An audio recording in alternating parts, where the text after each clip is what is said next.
There we go. Should be better. Should be fixed. I don't know why it did that, but here we are. You might hear a bit of a ill-tempered voice because I'm getting over a cold. So don't be mad at me for that. I'm still getting over a cold. I'm feeling okay, so hopefully we'll be fine.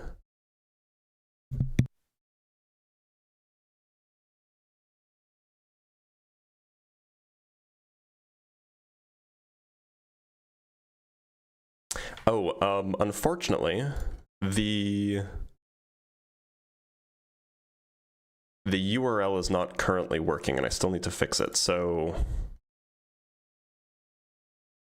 there is no way to join except through TikTok right now. Such is the way of things. We'll get it sorted eventually, but I just haven't had the time.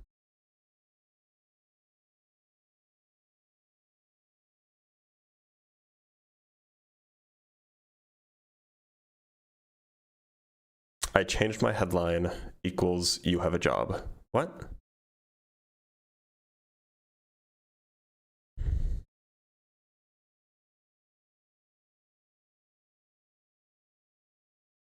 Howdy, howdy.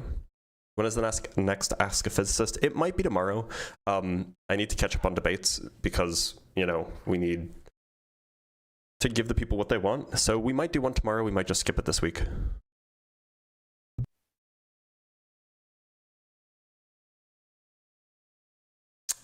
Drexel Rep sends $5. Thank you so much, Drexel. Big fan of you and the Unapologetic Gang. Keep it cooking. We will. We'll do our best. All right, y'all. Let me open up a notepad really quick. Yeah, I mean, it was the holidays. The chances of us all being able to get together for the holidays just wasn't going to happen. Oh, never mind. They left the guest box. Well, we'll give it a few minutes. We will give it a few minutes. When debating, can you tell between stupidity and mental health issues? Generally, yeah. It's not so hard to tell.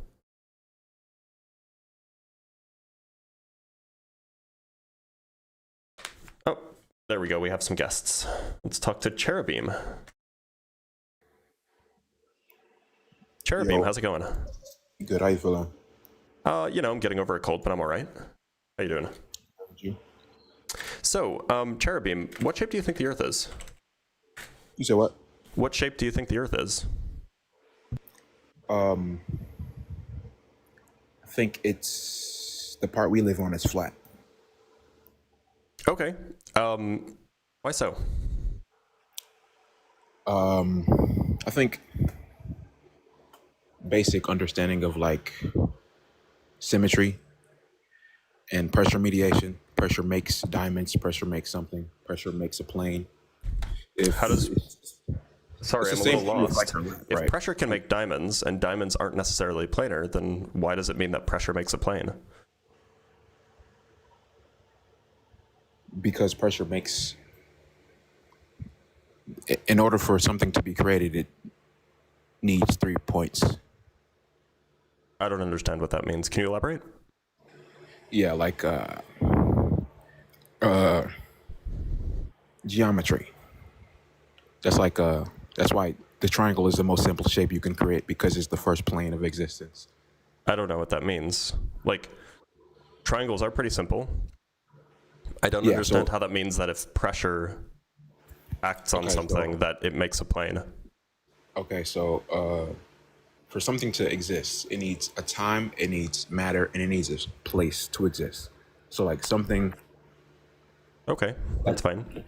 That's a basic. We're Sure. good on that? Okay.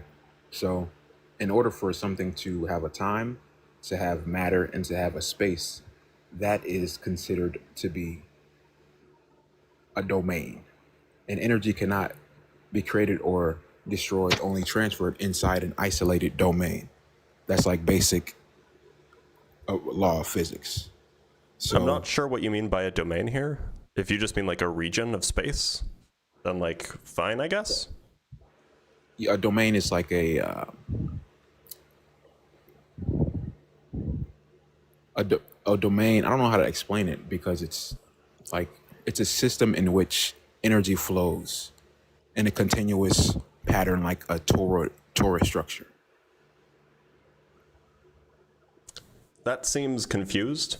Look, so on what grounds do you think that the Earth is flat? You said that there's pressure. I don't understand how pressure means that the Earth is flat.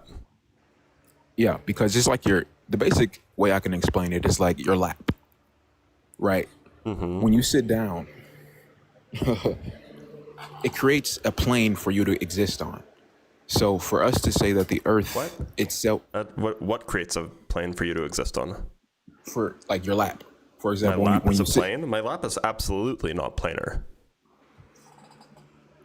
well, It's like all sorts of bumpy. Like, you know, the legs bend in a certain way and then they cross over each other and I mean, like the definition of like a plane, like for something for energy to move on, what does that have to do with my lap? because we're on the flat plane. A plane is where What? lines can run in two directions. On a surface, that's what a plane is. It's a surface, like a table. Yeah, but lines can run on other types of surfaces as well. But it's a surface though. It's a flat plane. That's what a plane is. Like the I mean, definition. the surface of a sphere is a surface just as well. It's flat plane. Right, so why do you think that the Earth itself is a flat plane? Because the energy that moves, it's just like a magnet. The energy, flux energy, what we call the sphere or the what am I thinking about? The ozone layer, the layers of which energy flows. It flows in a torus structure, like a donut. Energy Like flows in a torus structure? What energy flows? What energy are we talking about? the energy inside the domain. Energy cannot be What created. kind of energy? Like, are we talking like are we talking like electrical energy? Are we talking like gravitational potential energy? Are we like what energy are we talking about? Kinetic energy? What are we doing? I'm just talking about the conservation of energy. Yeah, That's so the- you're saying the energy law of flows in a conservation. torus shape, but what kind of energy are we talking about here? I'm not saying it like personally. This is my personal opinion. This is like the law of conservation of energy. Like What if does you that have to Google do with a it, torus shape?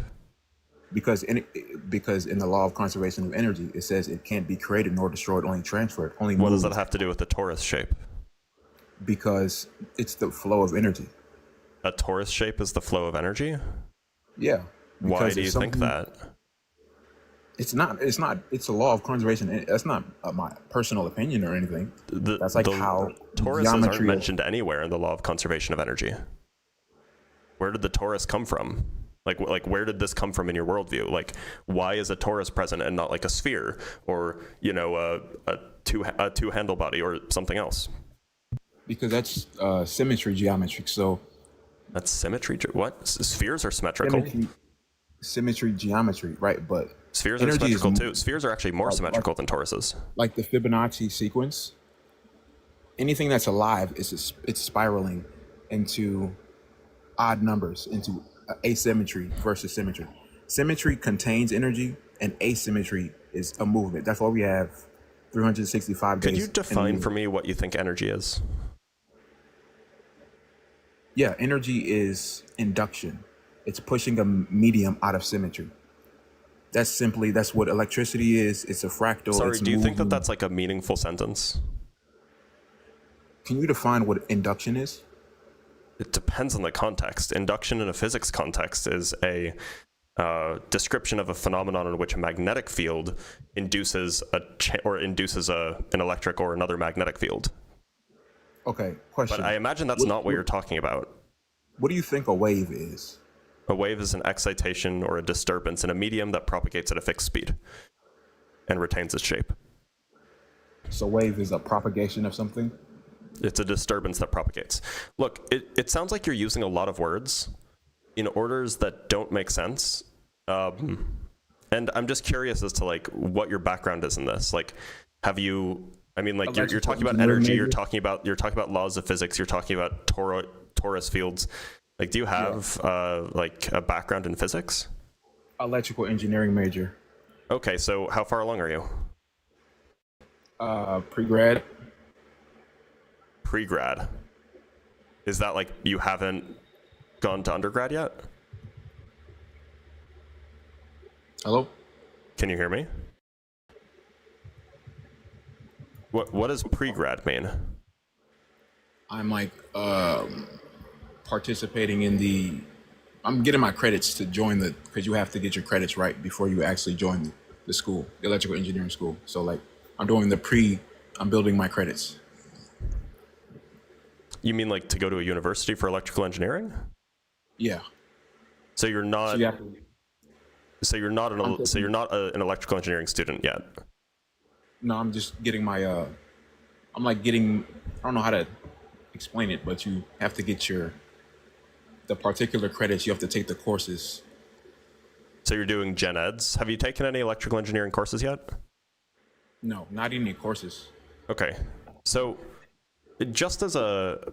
But I am in a apprenticeship program though, so we do that. I believe you. So just as a word of advice, like if this is not something that you're like super familiar with because you haven't taken the courses yet, I would refrain from using language in a way that makes it seem as if you know what you're talking about, because that might be like an effective way of conveying ideas to people who can't challenge you, but to people who do know what they're talking about, it just sounds like you're doing like word salad.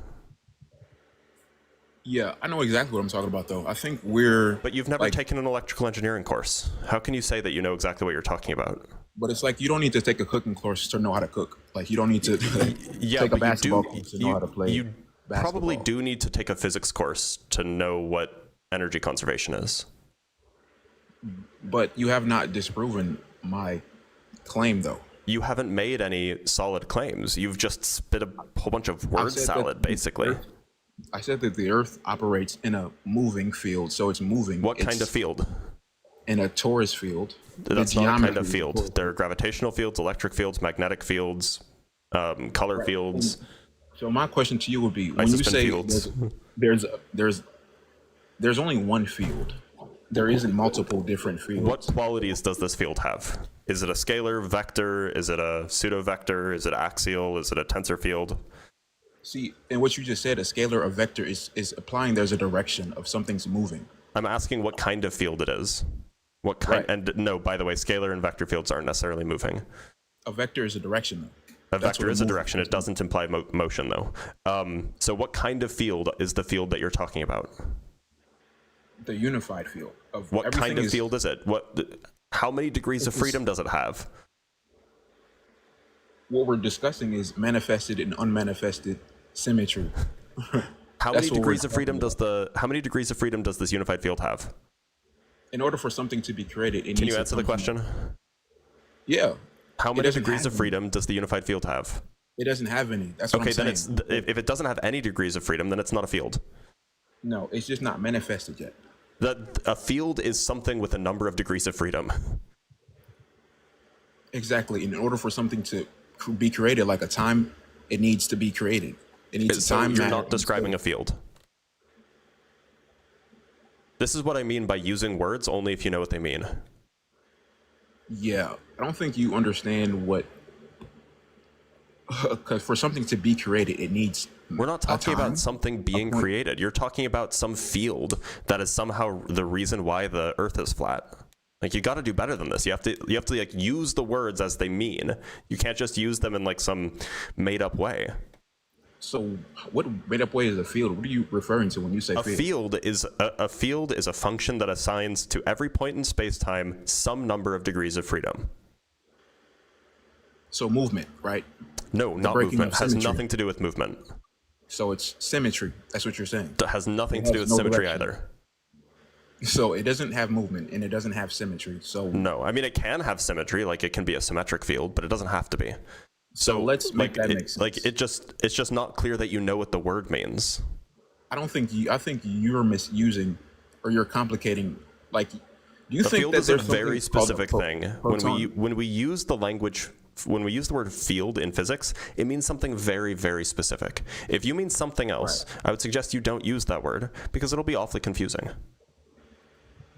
I think you don't know what a field is. I defined for you what a field is, how it's used in physics.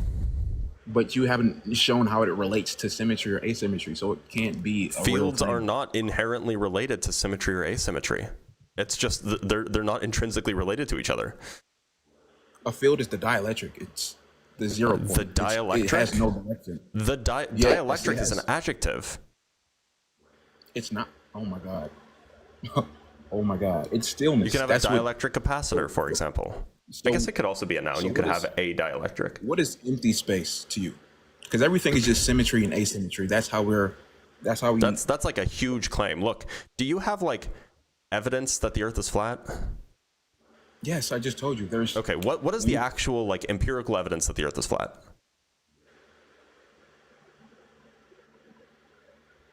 The magnetic field lines on a permamagnet. The magnetic field lines on a permanent magnet. Okay, how does that mean that the Earth is flat? How it's self-looping around each other. Yep, how does that mean that the Earth is flat?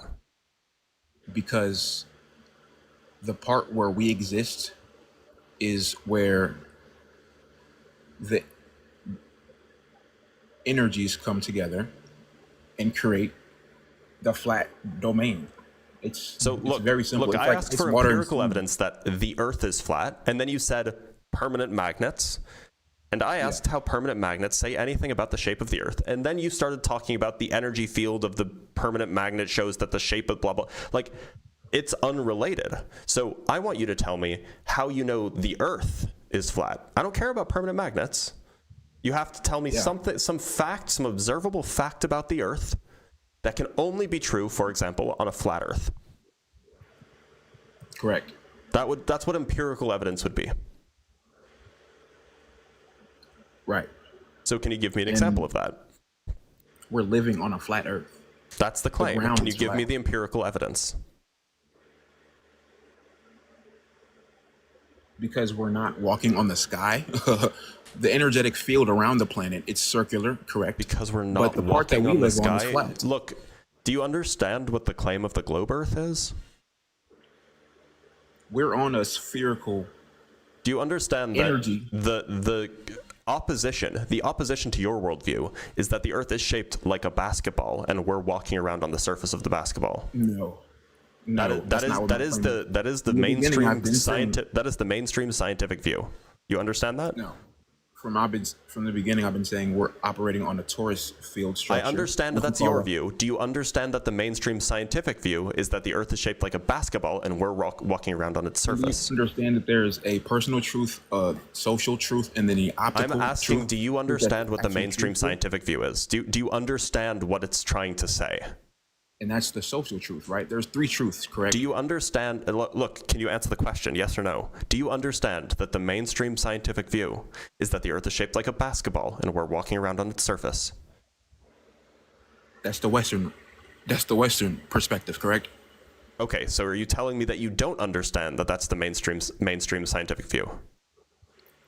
What you're saying is a Western ideology. I'm asking of how if you. I operating. know that you don't agree with the mainstream scientific view. I'm asking if you understand what the mainstream scientific view is. No. Okay, so you just don't even know what the mainstream scientific view is. Do you want me to explain it? I'm saying is which area of scientific research are you talking about? Because you could talk about Western geology, climatology, from what astronomy area of the planet, because Eastern astrology, Eastern geographic. In the East, they also think the Earth is a sphere. At least the scientists do. Exactly. They think the energetic motion of how the Earth No. They think that the Earth is shaped like a basketball and people are walking around on its surface. There's no scientific evidence. There's no evidence you can bring up that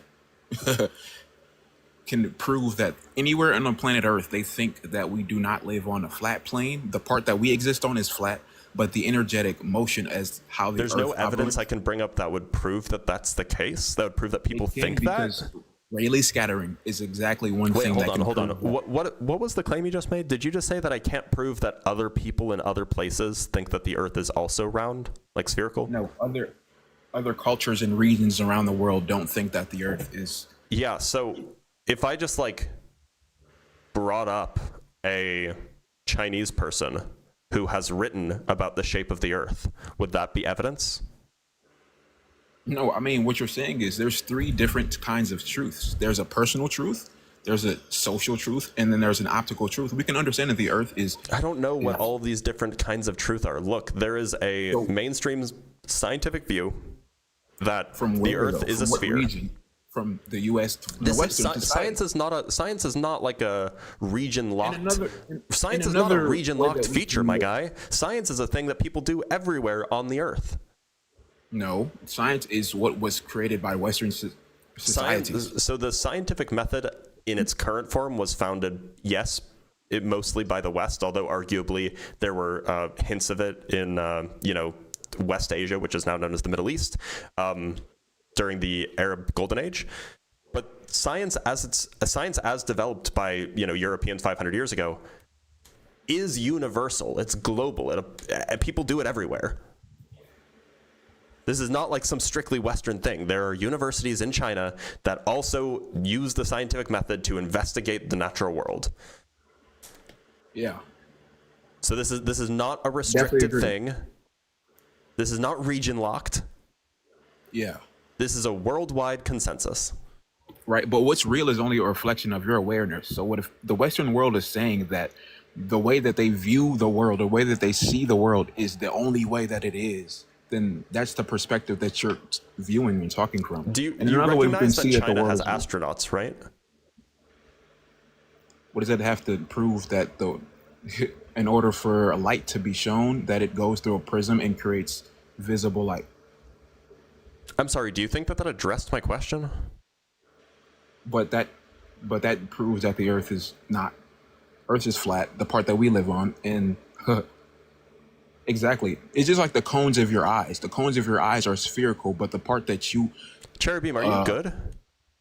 Do you know what Rayleigh scattering is? And how the Earth is... Yeah, I do. Do you? Okay. Do you know what Rayleigh... You know how many... What is the original color? Please address the question. What is the original color of the sun? Please address the question. Yellow, red, green, Can you please white? address the question that I asked you without deflecting? Yeah, go ahead. And I want you to answer my question. So, what do you make of the fact that China has astronauts? I think that's a cool thing. And so, do you think that astronauts can exist if the Earth is flat? Oh my God. There is no evidence, no hard proof evidence that anyone has ever left the domain that is the Earth. What kind of evidence? What kind of evidence would be sufficient for you?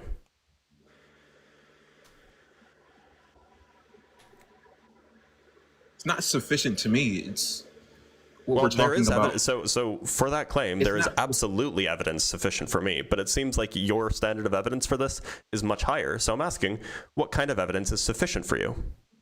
No, I'm talking about the three kinds of truths. There's a personal truth, there is the we all agree social truth, and then there is the optical truth of understanding how energy flows in the planet. If we're in a domain, why do you keep bringing that up? I'm just asking, what is the standard of evidence that you require to be convinced that people have left the atmosphere?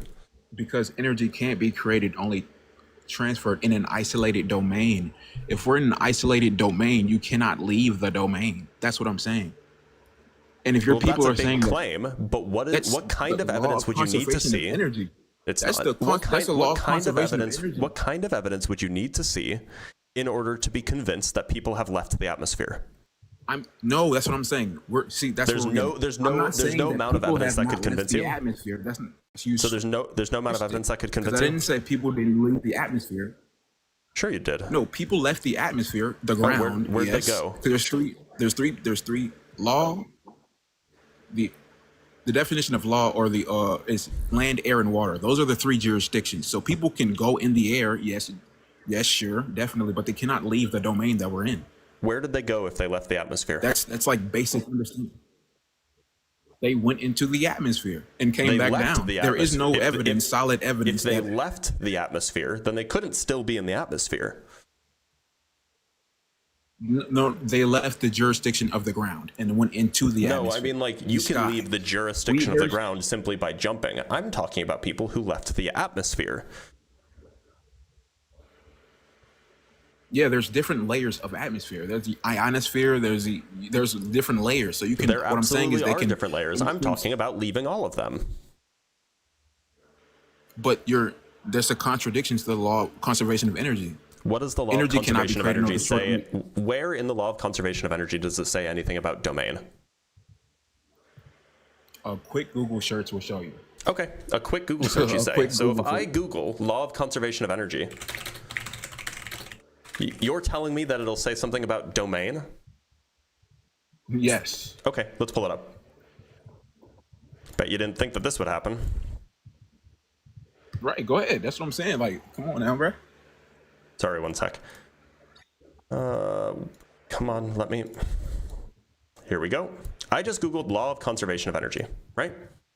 The law of... And we can just use the AI overview. If you want, we can go pull up the Wikipedia page, but... The law of conservation of energy states that energy cannot be created or destroyed, only converted from one form to another. This means the total energy in an isolated system remains constant, though it can change from potential to kinetic energy or chemical to thermal energy, among other forms. An example is a falling object. As it loses gravitational potential energy, it gains kinetic energy, and any energy lost to friction is converted to thermal energy. Now, where in that summary does it say anything about domains? That's what a system is. No. And by the way, the point of the law of conservation of energy is that in an isolated system, the energy remains the same. But if the system's not isolated, then the energy can change. That's the whole point. My guy. Everything that we built the earth on, buildings, cars, houses, was built with the stuff on the planet Earth. Okay. We're just that's changing neat. the structure of the energy. Nothing is changing. The system That's is neat. is Except it's that's neat. Except it's demonstrably not true. There are ancient So examples of daggers and swords being made from meteoric iron. This is iron that comes from shooting stars. Real. But that's that, and if that's true, then that's a valid It is true.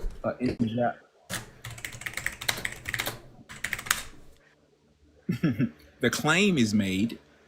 Well, do you That's a want some claim that has evidence? been made, but it invalidates the law of conservation of energy, though. No, it What I'm doesn't. saying is It just when means that our people- Earth when is not people- an isolated system. So it's an open-end system. That's what It's you're an saying. open system, yes. Of course it is. Okay.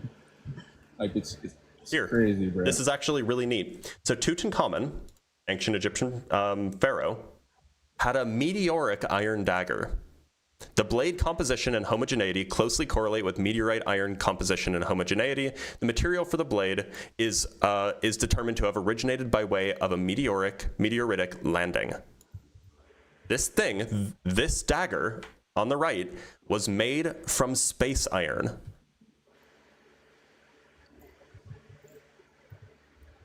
That's very cool. And it That's disproves your claim. No, that's a source that was that's a claim that's made. That is Do you not want a the evidence factual, that evidential. Oh, I'm sorry. What standard of evidence would you require to believe it? And this is what we're arguing right now. We're not arguing what's real. We're arguing whose point of view. Can are you we? answer the question, please? What standard of evidence would you require to believe it? The optical, the third one. I There's have a no idea personal what that experience. means. I'm asking what standard of evidence? What would you need to see? What facts of the matter would you need to have demonstrated in front of you in order for you to believe that that iron in that dagger was coming or came from a meteor? I would need to see a HD 4K video of a man landing on the moon, showing that we left the. What does that have to do domain with the that is dagger? real. Because that shows that we we can travel and things can travel outside the domain. What does that have to how. do with the dagger? Because it can show that things can enter and exit the domain. That is the Okay, world. so we can see other things entering our Earth. For example, when we see meteors hit the Earth, which we see all the time. So you can pull up a video footage of a meteor hitting the Earth. Yeah. A 4K. Up to date. I don't know what you mean by up to date, but absolutely there are videos of meteors hitting the Earth. We can see the sun up close. I don't know what the sun has to do with anything. Up close. We can see everything. Everything is 100 billion miles away, but yet I don't know what the sun has to do with anything. I don't know what the moon has to do with anything. We're talking about a meteor, are we not? Because scientists in the western hemisphere of the planet have no idea what they're talking about. They think that a wave is a thing and not what a thing Here's does. a video, by the way, of a meteor hitting the Earth. This is a video of a meteor strike. This was filmed in 2016. I don't know if it's 4K. It's 1080p. Here you go.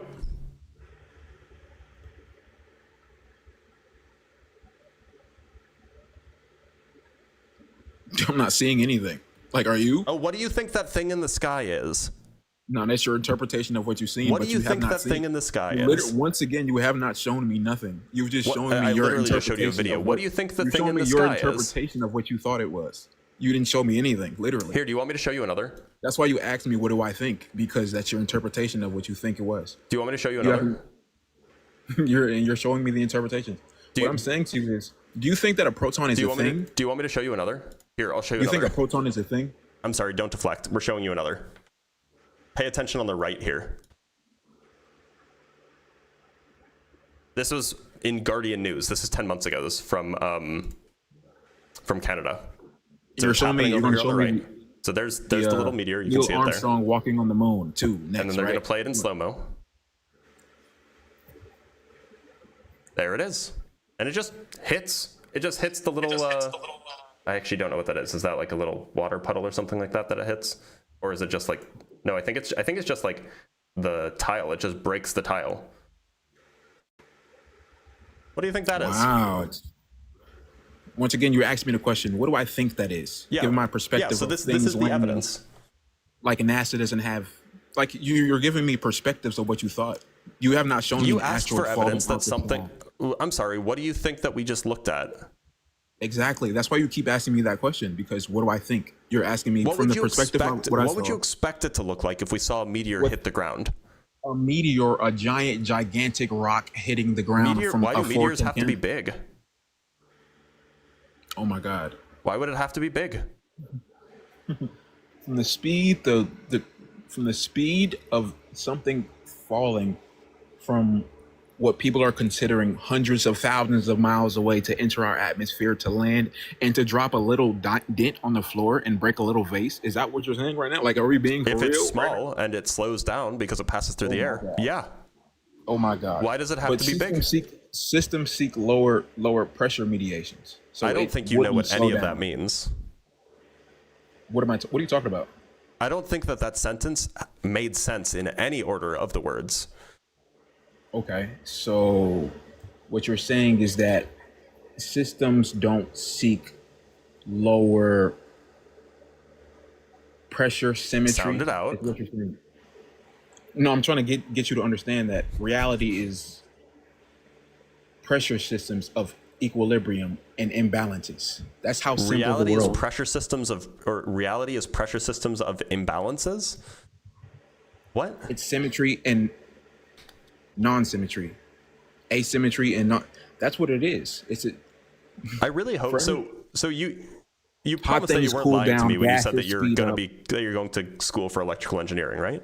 Yeah, hot things cool down, gases speed up, things fall. Hot things cool down, gases speed up. Why do gases speed up? Let me ask you a question. What do you think lightning is? Lightning is a superheated ion channel formed between a cloud and either another cloud or the ground.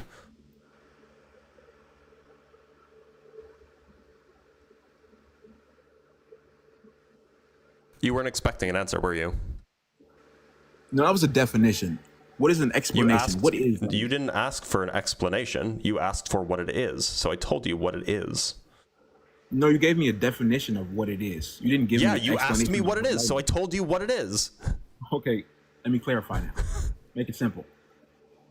Explain to me what electricity is. Explain to me what which one? Those are two different things. They're not the different things, and that's what I'm trying to get at here. Lightning is a flow of electricity. It's a specific kind of flow electricity between a cloud and the ground, or between two clouds. And this is why electricity is a much broader thing. Nikola Tesla didn't say that. He said it was very. I don't care what Nikola Tesla said. By the way, Nikola Tesla was a Westerner. You know that, right? Yes, but who did Western society propagate on as their leader towards the technological advanced world. Who are You want to they rephrase showcasing? that? You want to try that again? Who is the Western world propping up as the person being or idea that has built the Western world? I don't Nikola think that there's a Tesla single said, one. Nikola Tesla said, "A wave is not a thing; it's what a thing is doing. I can wave at I you. don't care what Nikola Tesla Everything said. is He frequency. wasn't a genius. Everything is frequency. Oh, that's not true. Lightning, electricity. Can you define what frequency is for me, please? The amount of times something is moving. Simple. No, that's very not simple. that's not what frequency is. The amount of time something is moving. Frequency isn't an amount of time. This amount of time something is moving. That's not what frequency is. Frequency That's is not literally an what- amount of time. Frequency is a number of cycles per unit time. You got the units wrong. Electricity is just something. I'm sure it is. Electricity and lighting is something seeking symmetry. Simple. That's what fractal geometry is. That's what everything that people try to Cherubim, make. do you promise that you were not lying to me when you said you were going to go to school for electrical engineering? Do you? So, Do you promise? What is a proton? What is a proton? Do you promise? What is it? What is a proton? Can you explain to me what a proton is? Do you promise that you weren't lying to me? Listen, with 100% certainty,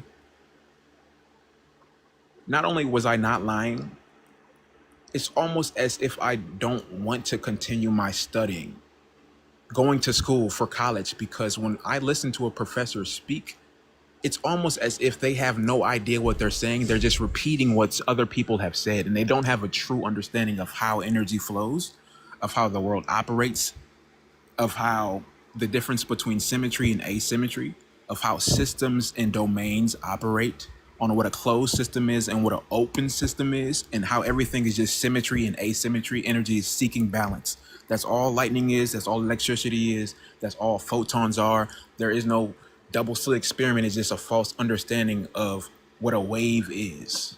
Okay, yeah. What a wave. So just to be clear, so you said that you are not lying, that you said you were going to school for electrical engineering, but then you said you don't want to go to school because you think that the people who would be teaching you actually know less than you do. You misheard what I said. I said I'm going to school, but when I hear the professor speak, it makes me feel like I want to drop out because I don't. When I hear these people talk, they have no idea what they're saying. They're just repeating what they've heard. So what are the odds? Look, Cherubim, I want you to step back for a minute. What are the odds that you actually don't know what you're talking about and all of the professors do, compared with the odds that you know better than all of these professors who have studied it for their entire lives? Which one is more likely in your view?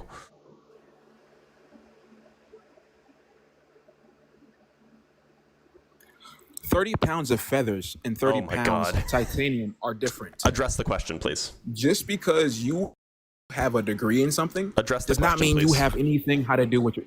I am right now. I currently am. Just because you have a degree in something, that doesn't mean you can understand what you're doing. You know how many people that have. Can you address the question, please? I asked you, what are the odds? Can you answer the question? What are the odds? I don't have a calculator that can calculate the odds. Can you estimate it? Which one do you think is more likely? And this is what I'm saying here.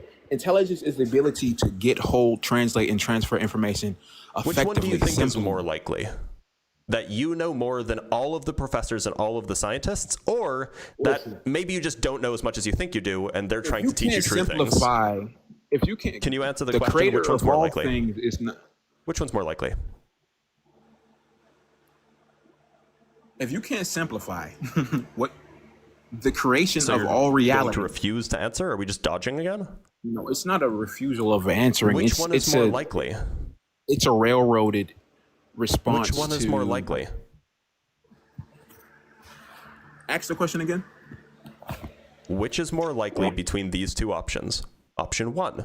You know more than all of the professors about their particular field of study, and they are telling you incorrect things. Or option 2, they actually know what they're talking about, and you are ignorant about their subject, and so you think that they're wrong, even though they're not actually wrong. Which is more likely, option 1 or option 2?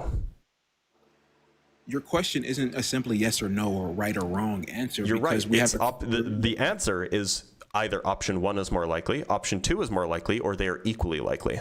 It's not as simple as that, because we have to It factor in is. the That's fact the structure of this is the Western question. society. This is the Western society, and they have operated in a frameway where it's if what's real is only a reflection of your awareness. So if they want to showcase you a particular way of viewing reality, then they're going to show you that particular way of viewing reality, while as the Eastern world sees the world in a completely different way. So your arguing is So that if I went to a these people university right in and I'm China, wrong. do you think that they would teach you the same thing in an electrical engineering class or different things? Listen, I'm gonna put it to you like this. When I Can visited you answer any questions directly? the children, Why is it when I ask you like a very straightforward question, you're like, you're looking listen, to let me do put is it to you like railroad. this, and then you proceed to not answer the question at all. But I'm being interrupted though. Like, I'm answering your I question. just but asked you a you're looking question. for a particular. You're looking for a particular. I just want a simple answer. You can then explain the answer after you answer the question, but you should start by answering the question. Exactly. You want to. You Don't want say the exactly answer. if you don't agree. Yes or no. Answer the question. It's not a yes or no response though. Like you're. It is. This one was, do you think that the people or that the universities in China in electrical engineering courses teach the same material as they do in the United States? Roughly the same material, of course. It's not going to be identical. That's a yes or no question. You can alternatively say that, well, maybe the question is ill-posed. Or you could say, I don't know. Those are your 4 answers.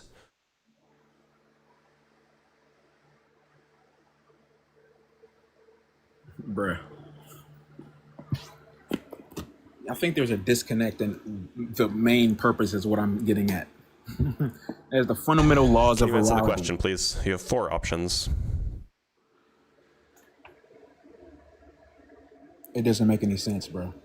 So you It don't doesn't make understand any the question? I Want don't me to understand why you're simplify it for asking you? that question. Because you made a Intelligence- claim. You made a Your claim that ability to simplify. you made a Yes. claim that the Eastern tradition is different from the Western tradition. So I gave you an example, or Yes. I asked you a question about a Chinese university, about whether they teach the same thing, roughly, as what they teach in a Western university.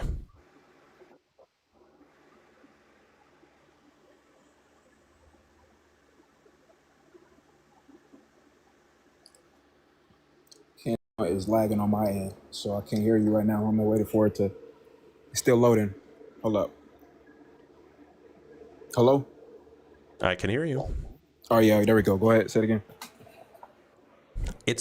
The question is relevant because when I asked you whether or not you know more or less than the professors who are teaching you the material that you signed up to learn, you said that there's a distinction between Eastern traditions and Western traditions. So I brought up Chinese universities and asked whether or not you think Chinese universities are teaching roughly the same material or some completely different Eastern material.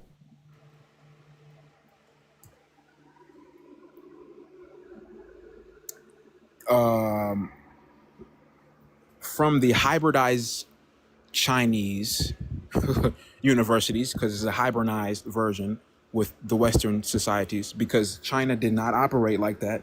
Eastern world did not operate in universities. That's why I said ancient traditions in cultures like the Eastern hemisphere of the earth.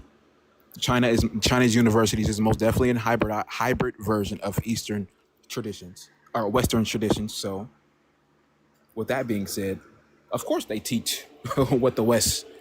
Right, so everybody in the world is wrong except you. Sounds like That's what not you're what I'm telling saying. me. I'm saying the versions that which the West propagated, the new updated version. That's why I said ancient. The new versions that they're teaching now is completely different. That's why that's why they have Yeah. Taoism. So the question is, explain how the- does electricity actually work? There's a correct answer, right? There's only one way that it actually works, and there are many ways that it doesn't actually work. It doesn't there's work many ways by that like you can water perceive that it flowing works. between 2 places, because electricity isn't water, for example. So the thing that we should be teaching in universities is the way it actually works, right? Electricity isn't a thing, though. That's what you're missing. It's a not a phenomenon. thing. Of which something is seeking symmetry. It's Simple. a phenomenon. It's not That's not what electricity is. Look, do you think that everybody in the world, Eastern, Western, Northern, Southern, everybody in the world, all of the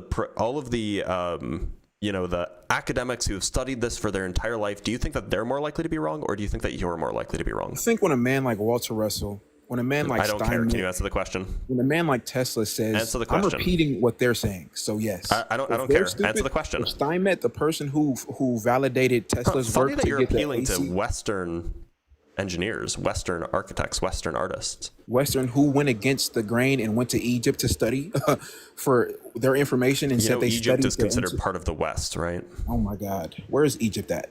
It's in North Africa.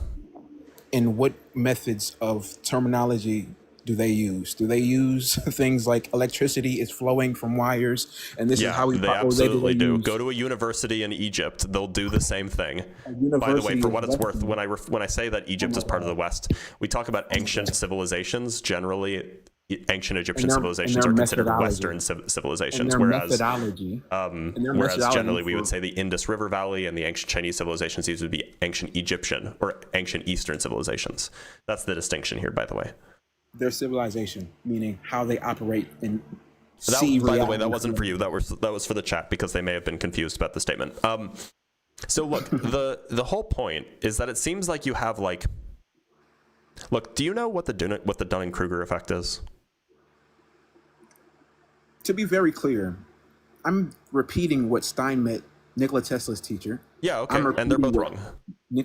Okay, cool. There we go. That's what I'm looking for. If Nikola Tesla's wrong, Steinmetz's teacher's wrong. Yeah, then I'm Nikola wrong Tesla too. thought that nuclear energy would never be a thing, and yeah, it but was you're a thing. using Nuclear energy is a real Tesla thing. coils in your phone. You're using Tesla coils in your Wi-Fi. You're using Tesla. There are Tesla coils in You're a phone smarter or a than Wi-Fi. Tesla. You have more inventions than Tesla. Like, okay. Can you name three inventions that Tesla is credited with Freezing inventing? again. Freezing. Can you name three inventions that Tesla is credited with inventing? I don't need to name three. I can just name one. The Tesla coil. The Tesla coil isn't a big deal, though. The Tesla coil isn't important. Tesla coils aren't in phones. They're not in Wi-Fi. Tesla coils aren't particularly common. They're more of a toy than they are a useful invention. So you don't have a Tesla coil. You don't need one in your car. No, Tesla coils are not in cars. You don't need one in your Wi-Fi. No, Tesla coils are not in Wi-Fi either. Okay. Wi-Fi box. You don't need one in the Wi-Fi box. You don't need one Tesla coils aren't in those. Tesla coils are very specific things. They're not present in cars. They're not present in Wi-Fi boxes. They're not present in phones. They're not present really anywhere for industrial purposes.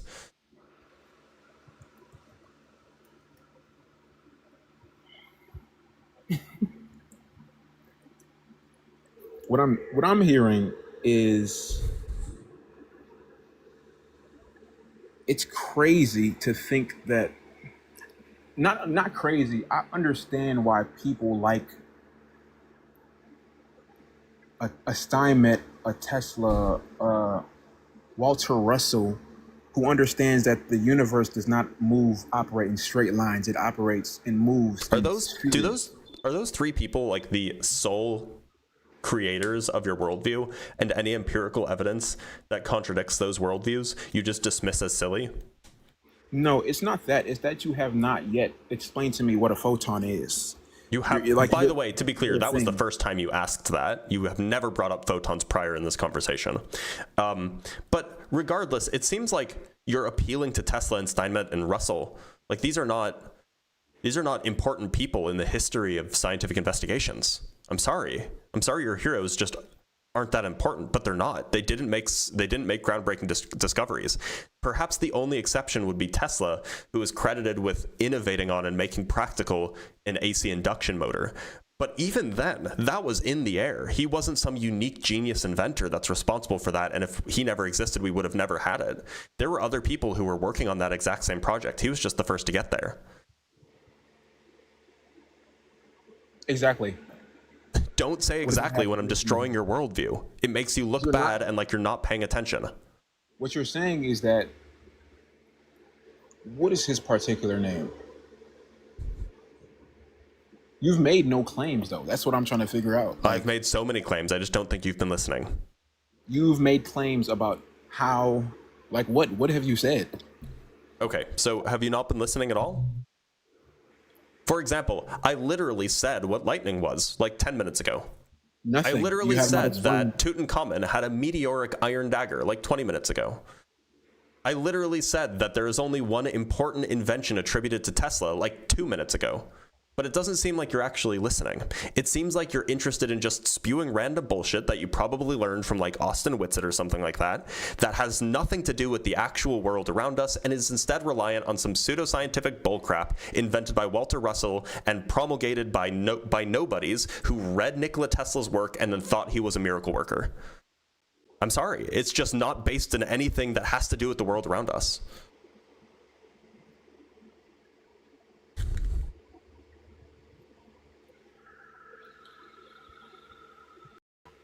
Yo. Yo. I can hear you. Yeah, yeah. All right. You was finished or you was saying something? I'm done. I think you are too, Cherubim. Yeah, I think there wasn't really solid evidence for anything that you haven't combated. Any solid evidence as the Earth is not flat. The part that we operate on is flat. Hold on. Why can't I? Something is broken.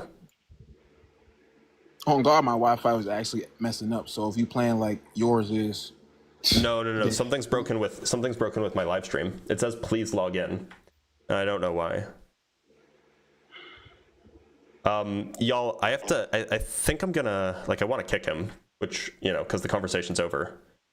I could leave. Yeah, you could leave, but for some reason my multi-guest isn't working. So why not just leave? That'd be a good idea. For sure. Appreciate y'all in the comments, you know, appreciate the whoop, the likes. The energy around it is toroidal.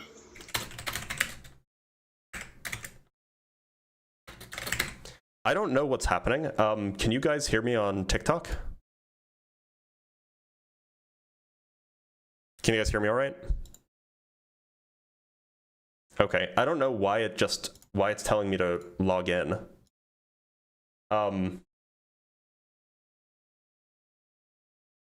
Yeah, I think that I'm gonna have to restart the live on TikTok. I don't know why, but currently it's saying like, oh, make sure to log in, bloobity bloobity bloobity blah.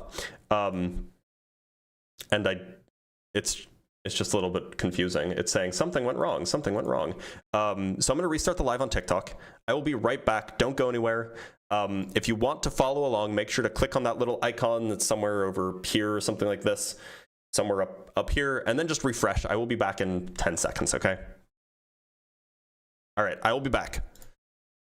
YouTube, you guys are fine. I just have to restart TikTok really quick for whatever reason. I don't know why it's breaking. It'll be fine though.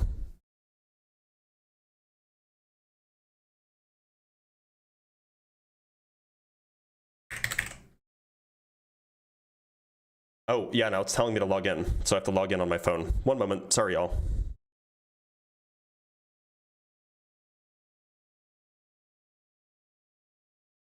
Your QR code? Yeah, I don't know, this is very strange. Usually it doesn't ask me to log in while I'm, like usually it just like automatically logs me in. And so that's why I couldn't kick him. I should have asked him, I absolutely should have asked him. What weighs more, 30 pounds of feathers or 30 pounds of whatever, or 30 pounds of steel. Okay, we are back on TikTok. Sorry, I just had to refresh it and re-log in. We should be good to go though. We are logged in, I can now see everybody. All right, let's bring up left ejected.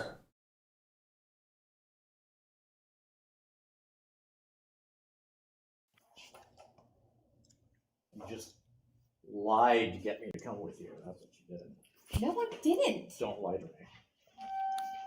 What is that? It says men's room.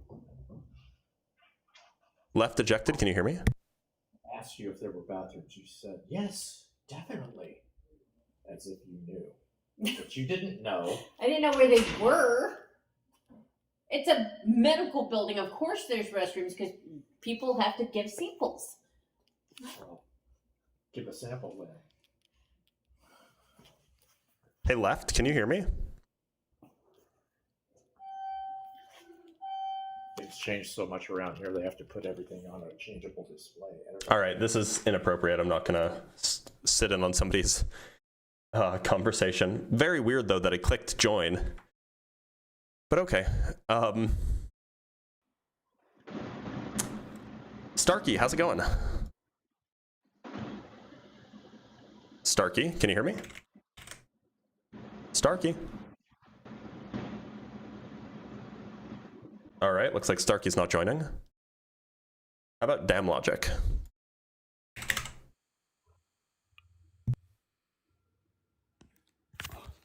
Damn Logic, how's it going? Pretty good. How are you? I'm doing okay. I'm getting over a cold. What shape do you think the Earth is? Um, I can't hear you when you're off the app, by the way.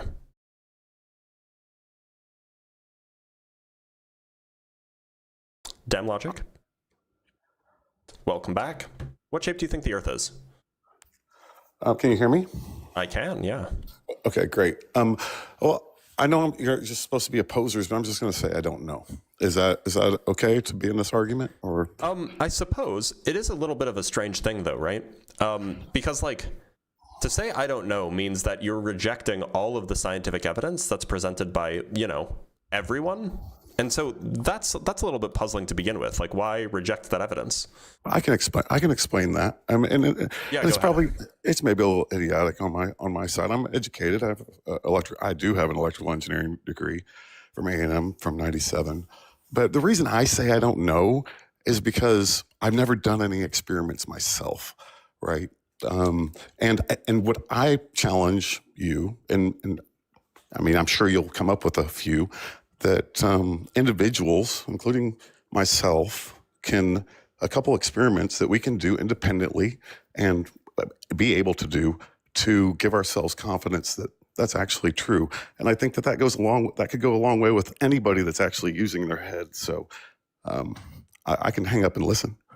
Well, Or I look, can continue the dialogue. so here's what I would suggest. I mean, like, this standard of evidence that you've checked it yourself, do you apply that standard of evidence in all situations, all cases?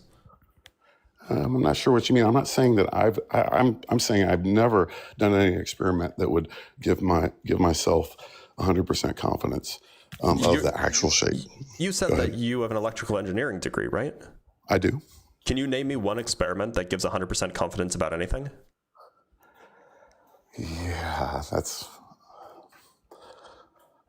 No. I mean, I think that a point there is that the answer to that is no. We do experiments to give ourselves. They can always have the same outcome, and so then we develop equations or whatever knowledge based on what those outcomes are. But it's never 100%, right? Right. It's So- like, it's just really, really likely. Maybe That's right. 99.9%, Right. whatever. Exactly. And so that's strong enough, unless you're willing to say you just don't know anything, which maybe you are. Maybe that's what you're willing to say. Maybe I am. Maybe I am, but that doesn't mean I live my life that way, right? Right. But So the yes. point is like, practically speaking, when we have a high enough degree of certainty of something, given some set of experiments or whatever it might be, we generally say that it's reasonable to know that such and such a thing is true. Right? It's reasonable to say that, well, it's reasonable to say that we know that the sun will rise tomorrow, right? Right. Even though that's not 100% certain, it's just really, really close to certain. That's right. Like a black hole could be coming up behind the sun and it could swallow it before tomorrow. And we would Sure. never know, but we have good reason to think that it is the case. So do you have a lower degree of certainty that the Earth is flat than you do that the sun will rise tomorrow? Sorry, that the Earth is a No. sphere. That's hard. Yeah. No. I'd say that those are equal high certainty. Okay, then it just sounds like you do think that the Earth is a sphere. Yeah, I mean, I do. I mean, but I mean, it's just one of those things. It's like, hey, I mean, are we just under just some huge illusion, right? Yeah, And- it could be, and but that's just not how we talk about knowledge when we do science, true. right? It's true. So I'll break off then, because I guess I don't belong in this conversation, but I do want to say, I've watched a lot of your TikToks. I love it when appreciate you that. challenge others, and I think that you just I can learn from you, right? And I think a lot of people can learn and connect from you. So I appreciate you. Thank I you. appreciate that, Logic. Have a good one. Yep. Bye. That was kind. All right, we have some super chats to read. We're a bit behind. So let's read them really quick, and then we'll bring up another guest. So from Goulian, with the $5, saying, "Good morning, Dr. Blitz. With how long you've been debating, what is the argument for why God cannot be created and the universe can't?" I don't understand the question. I generally don't see a reason for why the universe has to have been created if God didn't have to be created. I don't see how those two things are incompatible. Casey Leia, thank you for the $10. Glad to see you streaming today. Here's a hydration reminder. You should have some tea and a dose of Dayquil. I already had Dayquil today. My next dose is in 2 hours. But thank you for the hydration reminder. The worst part about being sick is that water just starts tasting bad. Constantine sends $2. You're alive? We already had the funeral service. Yeah, I'm alive. Constantine with the $2. Thank you again. Guest is an electrician apprentice, no undergrad. Yeah, that's my understanding too. Gretchen, thank you so much for the $3. Like debating Mad Libs. My heart breaks for you, Blitz. Yeah, that was a rough conversation. That's what it felt like. I felt like I was going crazy. Binary Ghosts, thank you so much for the $20. Let's get a W binary in the chat there. The lines looping back into the magnet that is used to visualize magnetic fields is not really how a magnetic field looks. That visualization is based on interactions with iron filings, and interaction creates that view. Yeah, so these are called integral curves. So if you trace out the magnetic field lines along their integral curves, or rather if you generate integral curves using the magnetic field lines as your vectors, then you absolutely do get those. But that's not what a magnetic field looks like. Magnetic fields don't really look like anything. They're like, in some sense, a representation of what forces would do. Ensifrium, thank you for the $2. The intersection of ignorance and instability. Yeah, who knows? I don't think that he was unstable. I think that he was just way overconfident. DeFreak, thank you for the $2. Panama Canal debunks flat Earth. I could see a few ways in which this is the case, but I'd have to think about it some more. Charles McClure, thank you so much for the $5, Charles. Ever seen those shorts where they got the paint bucket on a string swinging, how it drifts into that neat spiral? That's the rotation of the Earth. Yeah, sorta. Zoidberg with the $10. Thank you, W. Zoidberg. Dr. Blitz wanted to share that flat Earth and creationism are extremely fringe in the East and not just the scientific view. Globe is described in ancient Chinese Indian texts with diameter measurements. Yeah, that's exactly it. This the flat Earth stuff. The flat Earth and creationism are like almost exclusively Western things, which is crazy. Aleko, thank you for the 3 Australian buckaroos. They say, aha. That was gold. What do you think lightning is? Yeah, that was rough. Herman Preet with the $5. Guy, I want to be an electrical engineer. Same guy explains to me what electricity is. Look, if he hasn't started learning yet, then he hasn't started learning yet. And that's okay. Peter, Blitz, the pre-grad knows his shit, okay? His word vomit and mashing together of things he's heard hurts to listen to. A little bit. I was feeling kind of disoriented, to be honest. We have a few more to go through, and then we'll bring up another guest. Don't you guys worry, your cute little heads. Bino with the 2 Canuck bucks, obvious con man. No, I'm not. Maybe the other guy is. Sivas with the $2, because bread tastes better than a key. I have no idea what that means. Stephen Riley with the $5, why moon circle if Earth flat? Well, look, some of them think that the Earth is also a circle, just not spherical. Tim Davidson with the $2, he's having an ID10T identity error? Oh. Boogie the Cat, clip this convo, Blitz, this is gold. Oh, I will be. Don't you worry. Tim Davidson, he thinks any coiled wire is a Tesla coil. Yeah, that's called an inductor or a transformer, not a Tesla coil. A Tesla coil is a type of transformer. Binary Ghosts sends $5. Could he be mistaken Tesla coils with toroidal coils? Maybe, but they're not the same thing, of course. Aleko sends $8 Australian. You can beat 40 scholars with 1 fact, but you can't beat 1 idiot with 40 facts. I wish the caller can see this. Most people don't think that they're idiots, and that's fine. I think that most people aren't idiots. I think that most people just don't know the things that they want to know. Goulian sends $10 to clarify. Sorry, what's the argument that theists make for why God cannot have been created, can always have existed, but the universe, if that existed forever without one, is somehow crazy? Oh, they don't usually give one, right? Like, that's the problem. It's usually just special pleading. And then Ian 2, bulging for Blitz, allegedly addicted to Ian, gay for Justin. Sounds good, Ian 2. And Neck 2 with the last super chat with $6.66. Glad you're feeling well enough to stream today. I was going through Blitz withdrawals yesterday. I figured I would have to do a stream today rather than doing Ask a Physicist because people have been waiting. All right, let's bring up our next guest. Let's bring up Mr. Pringle. Thank you guys so much for the super chats, by the way. Mr. Pringle, how's it going?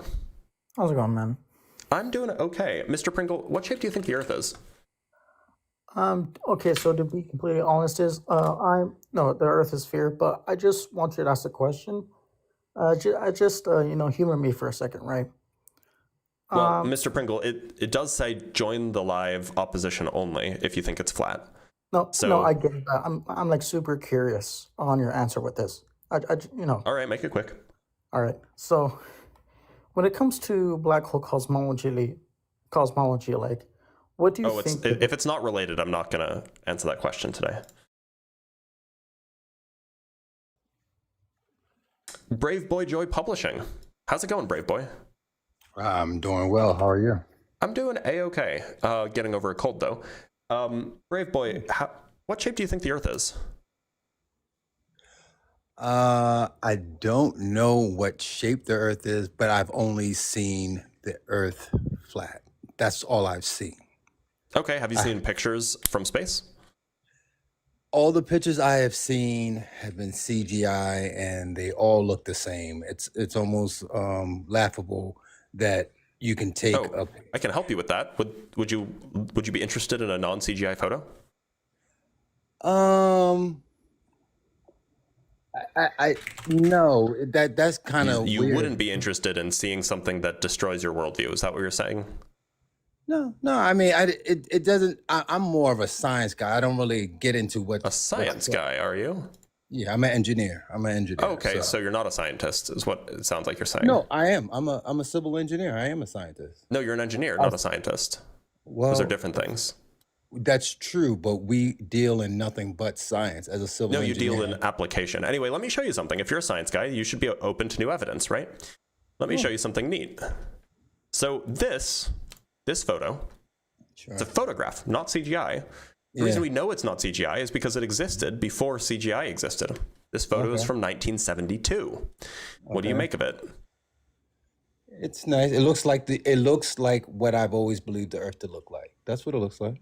Okay, so you've now seen a photo, a non-CGI photo of the Earth being a sphere.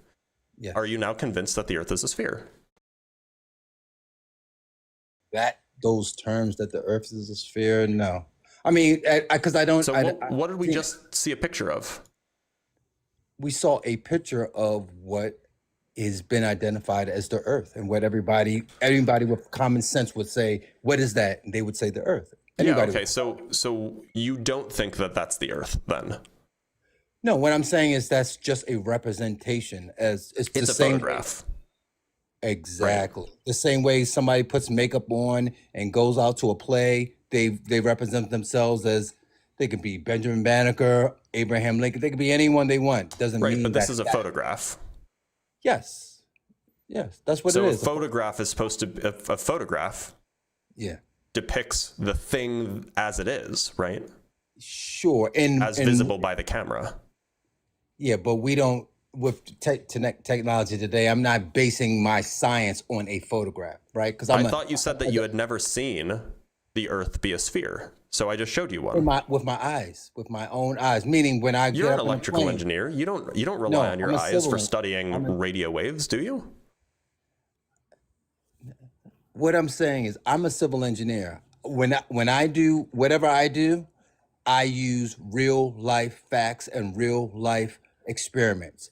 And what you provided to me, that's the same way, like if somebody says, hey, I want you to design this dam, and they give me a picture of where they want the dam is, I actually need to go to the spot where we want to do my own testing. I don't base what I want to do based upon a picture. So what I'm just saying is, yes, I agree with you. That is the picture of the Earth. I'm not denying what you may categorize that. I'm not going to be silly and be like, I don't know what the hell that is. It's a picture of the Earth. But would I use that to say, yes, I can undeniably, in a court of law, say this is a picture of the Earth. I can't do that. But I have questions for you though, also. Well, look, so before we change topics, it just seems like we don't rely on just our eyesight to do science. I mean, you said that you're a civil engineer, right? Like like you can't see a force. And yet you use, I imagine that when you were going to school for civil engineering, you learned Newtonian statics, right? You took a course probably called statics, where you figure out, how much tension is going to be on various wires if they're holding up various things, and you have pulleys and all sorts of things to try to figure out what is the equilibrium configuration. There's nothing that you can see there. You can't see a force, and yet you can still study it. You can still use that information. Sure. So are you sticking I don't to the ground? So I don't understand why your standard is I need to have seen the spherical Earth with my eyeballs in order to come to the conclusion that it's really spherical. When you can't see forces with your eyeballs, you can't see electricity with your eyeballs, unless it's like arcing, of course. You can't see a lot of things with your eyeballs. That's just not the standard that we use in science. We can test them though. See, that's the thing. We can test the shape of the Earth as well. Okay, that's fine. But you didn't give me the test. You just said here's a. That's because the standard that you asked for was being able to see it with your eyes. So I showed you it with your eyes. No, when you actually go up in the air in an airplane, all you see is flat plane. All you see is the clouds. All you see is the. I beg to differ. When I've traveled all over the world, and I haven't traveled from one island to the next island. We don't go all the way up in the air. We go up a certain amount of feet. You go about 7 miles. Flat. We're flat. It's not flat though. And in fact, we can show that it's not flat by doing an analysis of what we see out of an airplane window. This is what. Okay, so now this is where I'm getting to. So now when you say it's not flat, now we're going to get into what we call, you have to do a survey. So no, we don't need to do a survey. We can do an analysis. Let me just explain my position. If I'm going to do a survey is going to give me the exact height and location of whatever I'm looking at. It's not going to give me false information. So if you're saying, okay, this survey says this is curved, there's no survey that's going to give you a curvature of anything. Yeah, they will. Actually, this paper does exactly that. Absolutely will not. This paper does exactly I deal that. with it all the time. There's no curve. I'm sorry, Brave Boy. I'm sorry. In this case, you're empirically wrong. So this is a photograph taken from an airplane. This is probably what it looks like to you, right? Without the black line and the black dot and stuff. This is probably what it looks like when you're in an airplane at cruising altitude, right? Something like that. So maybe. What they did is they basically took a line, they drew it across, separating the boundary between the horizon and the ground, the sky from the horizon, and then they drew it all the way across from left to right, and then they zoomed in and they put where the actual horizon is in the middle, and you can see that the horizon is slightly higher. That's what this zoomed in box is here. Okay. That zoomed in, the horizon is slightly higher in the middle than it is than what you would expect if the Earth was actually flat. And not only is it just like apparently slightly higher, as is shown in this picture, they actually use this data, the amount that it's higher, as well as the field of view of the camera, to predict the field of view of the camera and the height of the plane, to predict precisely how large the Earth is. And what they find is that it's exactly the amount of curvature that they observe in this photo is exactly as much as you would expect from a spherical Earth. That's why we would never use a camera. Did you listen to what I said? Absolutely. Can you repeat back to me what I said? You're saying that the camera and the camera lens and the is going to give me some sort of depiction of why the Earth is curved. And what I'm saying is, in real life, meaning when we actually use something in real life, we would never go to a picture. Like I told you, you absolutely would. Wait, are you saying that you make your measurements, like when you're surveying for like a dam that you're trying to build? Are you saying that you make your measurements with your eyeballs, or do you actually take digital photographs and make? And a camera is a type of instrument, my guy. No. We're talking survey instruments. We're not taking photographs, sir. A camera is a type of surveying instrument. Okay, what I'm saying is a camera is also it has a focal length which is skewed. It doesn't give you an exact. Unfortunately, they accounted for that. there is no accounting for. Yeah, you can. So this is what happens if you have the horizon above the center. This is called barrel distortion. This is what happens when you have the horizon up. Please, I'm in the middle of a sentence. I'm in the middle of a sentence. So the distortion that you're referring to, the focal length, blah, blah, blah, blah, blah, the distortion that you're referring to is captured here. If you have the horizon above the middle line, you will get this kind of distortion. It curves up. This is what happens when you compress it horizontally. Similarly, when you have the horizon along the middle line, you get minimal distortion. And when you have the horizon below the middle line, you get curvature down. However, So what this means is that if you put the horizon in the middle, then you are getting no distortion. That is an accurate rendition of what's actually happening. And so they put the horizon in the middle of the frame. And so there's no distortion here. I've built so many things, and I've never, ever for everyone on TikTok, ever took a picture of something and used it as a representation to say, hey, I'm gonna put my PE stamp on this because I took a picture. Absolutely not. We take actual. Then you don't use cameras in order to run your analysis. That's fine. Excuse me. Hold on. We use actual data, and so all I'm saying is, I'm sorry. What's this? Is this actual data here on the right? Is this actual data on the right? Can you give me a second? You can use photos to generate actual data. Okay, can you give me just 1 second? Do you understand that? Sure, absolutely. Okay. I'm engaging that's with what they you. did. That's what they did. Okay, I'm engaging with you. What the first thing I want to say is that you're just because you have data, I have data, right? What's your data? I have a couple questions that I'd like to ask. That's the point I'm trying to get to. What's your data? You said that you have data, I have data. What's your data? I'm saying if I have actual survey information, meaning, I'll give you an example. Have you ever heard of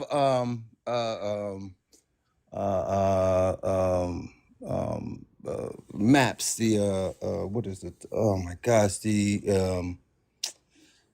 it's slipped my mind. Anyway, the actual geographical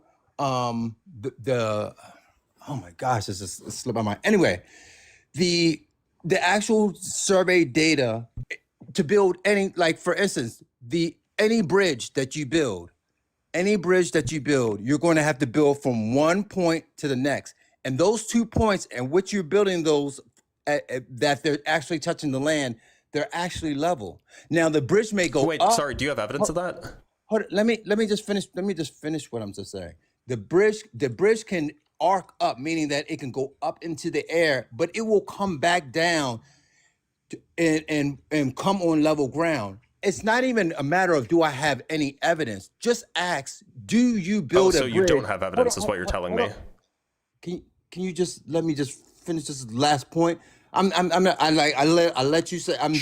Go ahead. Okay. So the point is, you can't build a bridge that's at elevation 0 and go up to elevation 10. You're not going to build a bridge up into the air. You're always going to build a bridge at elevation 0, and on the other side, it's also going to be elevation 0. Now, if you can show me, you do this. You show me a bridge where it goes up in elevation, not the height of the bridge, not the crest of the bridge. I'm talking about the two ends of the bridge. Show me where those two ends of the bridge are not the same.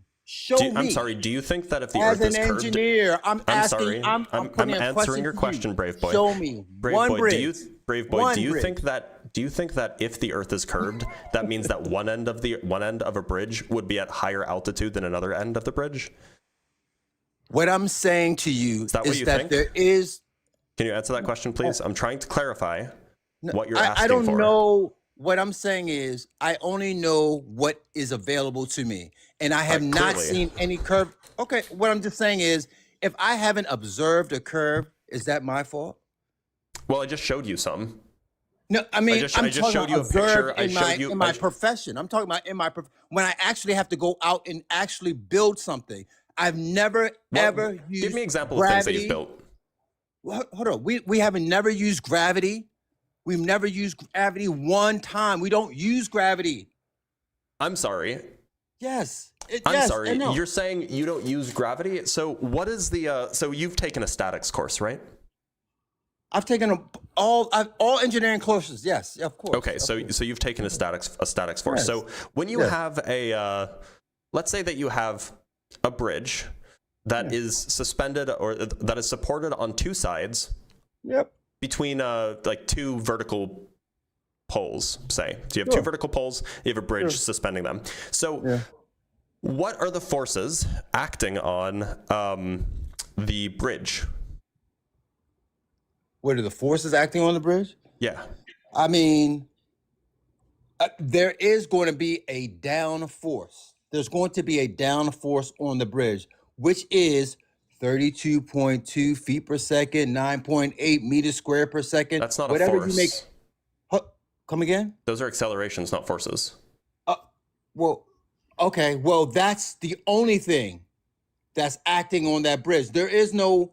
I'm There- sorry, there you're are no- missing one. Are you sure that you are an engineer? Because there's Absolutely. there's What- two, what are the forces there's you're talking four about? forces, or there's three forces in this case. There's Okay, the what downward forces force are at the center of mass, right? This is the that's force what due to I did. gravity. Then That's there's what I- two upward forces at either of the support points. These are normal forces. Okay, what I'm saying is, what you have to also understand, like the normal forces are. Do you even account for that? Yeah, They're- you they're absolutely have to negative. account for the normal force. Otherwise, the thing would be moving. Okay, so you're saying that if I put 100-pound weight on something, then 100 pounds needs to be forcing upward? Yes, that's Absolutely what the normal not. force is. Okay, all right. So let me ask you a question. Hold on. Before we continue, I really gotta verify something. Sure. One sec. Want to make sure that this is visible. Okay. I really got to check something.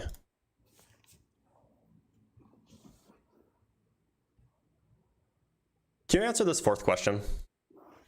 Oh my gosh. What's the fourth question? I can't even see it. What does it say? You can't see it? It's on your phone. No, I'm looking on my phone. I can't. I have my glasses on and everything. It's so small. Fourth question, number 4. What does it say? A car is moving down a flat horizontal highway at a constant speed of 12. Is that meters per second? 21 meters per second, when suddenly a rock dropped from rest straight down from a bridge crashes through the windshield. The rock strikes the windshield at a right angle, and the windshield makes a 60-degree angle with the horizontal. Can you find the speed of the rock relative to the car when it hits the windshield? Oh man, you sound like I'm about to take my PE again. Listen, I have no clue what you're trying to get from, and I mean, I'm not saying any of these things you can't get the speed or anything. What does that have to do with the shape of the Every Earth? single civil engineer should be able to answer this question. Okay, what does that have to do with the shape of the Earth? Is what I'm saying. I don't believe that you're a civil engineer. Oh, so your point is you want to show me? Okay, that was Yeah, good. my point is that you have no idea what you're talking about. Oh, you haven't even let me say anything. Okay, Yeah, so what's the yeah, answer? How would you solve that problem? Oh, give me back the equation. Mm-hmm. It's saying it hit a rock. Suddenly a rock dropped from rest straight down from a bridge. Mm-hmm. Straight down from a bridge. If it's over a bridge, how did it hit the car? Where's the car? The bridge is over the road. Okay, so crashes through the windshield. The rock strikes the windshield. I mean, Yeah.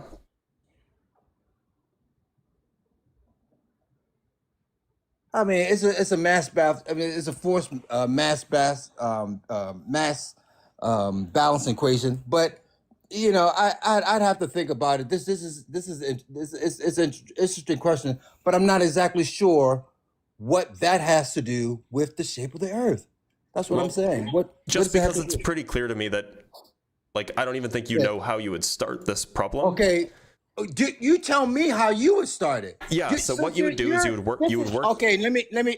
So what you would do is you would work in the reference frame of the car. What you just know did the was angle. show me You know that the angle because- at which the rock is striking the windshield. You know the angle of the windshield, which is 60 degrees, which means that because it's striking the rock strikes the windshield at a 90-degree angle. You know that from the reference point of the car, in the car's reference frame, the rock is moving at a 30-degree angle. Now you have a right triangle. You know the vertical speed, which is 20, or you know the vertical speed, which you can. You know what's so silly? You haven't even told me how far the rock is falling. So that doesn't. I'm sorry. You don't need any of that. You absolutely do. How? No, you don't. Because You don't rock need the is height. going to be excuse me, sir. The rock will be accelerating. Of course, you would need to know how fast the rock was. The rock, if the rock you is don't. going to be, you actually don't. That's the lovely part. Hold on. So you're saying that the rock is falling from the bridge, it's not going to be accelerating down? No, it is accelerating. You just don't need to. You just don't need to know that in advance. You would need to know the speed of the rock. You would need to know the height of the bridge. No, you don't. You So want me to how show would you you the know how answer? fast I the can rock actually is show you the going? worked answer if you want. You're on this like. Do you want me to show you the worked answer? I can show you the worked answer. I think it was What I'm the saying homework is assignment this that I has assigned. nothing to do with what I call. I didn't call to take your exam. What I'm saying This was like homework, by the way, for like 18-year-olds. I really don't care. I just debunked this stupid homework where you don't even give all the information. You don't need that information. I can give you the solutions if you want. Bro. Yeah, here's the solutions. Yeah, I mean, listen. Answer my question. How come Antarctica gets 5 months of sun and then 5 months of darkness? What is that about? Because it's on the South Pole. Okay, so That's what let me it's get this about. right. Are you sticking to the ground? By the Are you way, sticking to- just for everybody, just so everybody can see. One sec. I will answer your question in a moment. Here's the solution that my grad student wrote up. In the car's frame, the car is moving to the right. The windshield is 60 degrees.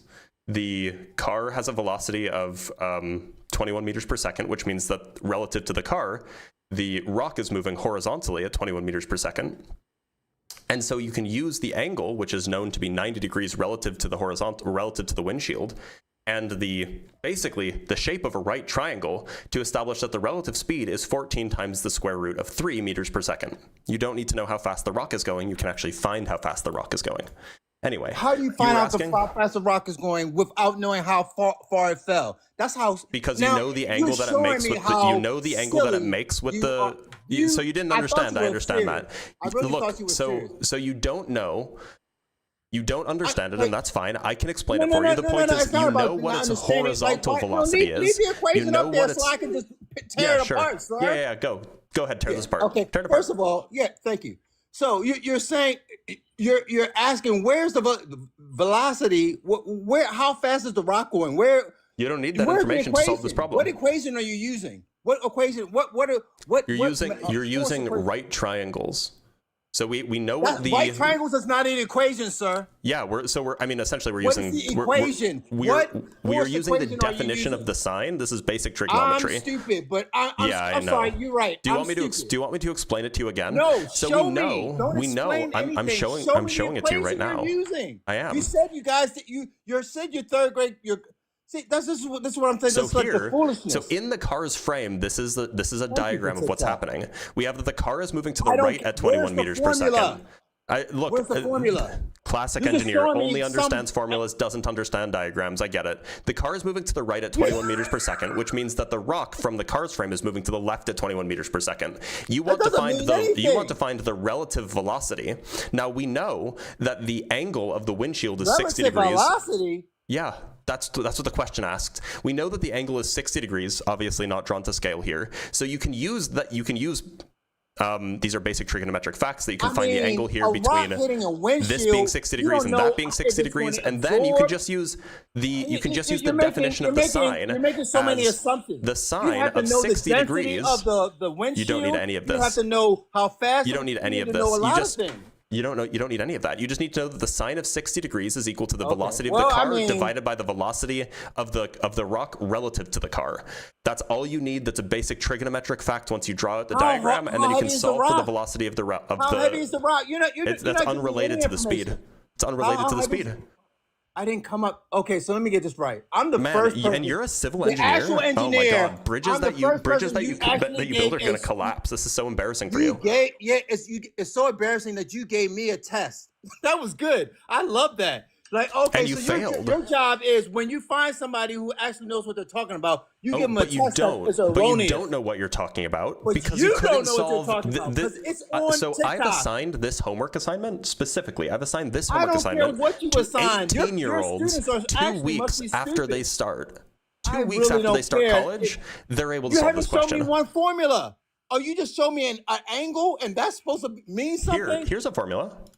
Here's a formula right here. The velocity of the car divided by the relative velocity of the car divided by the relative velocity of the rock with respect to the car is equal to the sine where of did you 60 get degrees. that formula from? From basic trigonometry. The relative velocity divided by the velocity? The is going to velocity of give the you car sine divided by the relative velocity of the rock with respect to the car is equal to the sine of 60 degrees. That's going to give you okay. Velocity divided by velocity is going to give you. You're These going are to two cancel different those terms out. velocities. These are two different velocities. and One those- is the velocity of the car. and The other is and the relative velocity of the rock with respect to the car. And they're going to cancel each other out. So No, what they're is the different point? velocities. They're not going to In cancel a- each other out. in The a velocity ba- of the in a car balanced is one equation. leg of a right triangle. The relative velocity is the hypotenuse of the right triangle. Use your Pythagorean theorem. They can't be the same number. Use my that's not a formula, sir. The I mean, Pythagorean like, theorem is you're just absolutely so- a formula. Like absolutely, you're like somebody who's trying to be intelligent, but you don't know how to be intelligent. You're just like use your This is so embarrassing for you. You couldn't even Yo, solve it's the embarrassing first for you part because you're of a on freshman demonstrating to engineering everybody who's physics listening. course. They're begging you to show me This something is so that's actually gonna mean something. embarrassing. Okay, so let me get this right. You want to tell me it's embarrassing that I don't know some random equation that we're talking about the flat Earth, and so you divert from what we're talking about to go to some random equation to say it's embarrassing. It is Great, I'm embarrassing glad that you don't everybody know on TikTok basic is seeing how Yeah, transparent it's you embarrassing are. because you don't are know a basic fake. kinematics and you claim to be a You civil are engineer. fake. I thought you came with you had some intelligence. You're just like faking, like, oh, okay, I'm just here to just own and embarrass people. I'm not here to actually talk real science. I'm sorry. I thought you were Do you coming here think to talk real that science. do you think that like Newtonian kinematics is real science? We don't use Newtonian anything in real life. Nothing. I'm sorry. Nothing. What do I don't know? Artillery engineers do when they try to figure out how far away we use a regular rocket physics. will land. They use That's regular Newtonian. physics. That's Show Newtonian me an kinematics, equation dumbass. where they use Newtonian. Once again, Do you know what you're Newtonian kinematics you're are? so intelligent. Show me an equation where they use anything Newtonian or anything different jabbers you're talking about. Do you not know what Newtonian kinematics are? Do you? Yeah, Do you Newtonian know what they kinematics are? are You're things saying like it, but do you know? What is Newtonian kinematics? Tell me what it is. Tell me so what it is. Tell me. Newtonian kinematics are just the kinematics of Newtonian physics, which are also known as mechanics. What is Newtonian physics used for? Newtonian physics is used for literally your entire job. That's like We don't balancing use of forces. anything That's Newtonian Newtonian. physics. How you want to Balancing tell me of what I use for you? Show me one thing. You're a civil engineer. F equals ma, my guy. F equals ma is Newtonian kinematics. Yeah.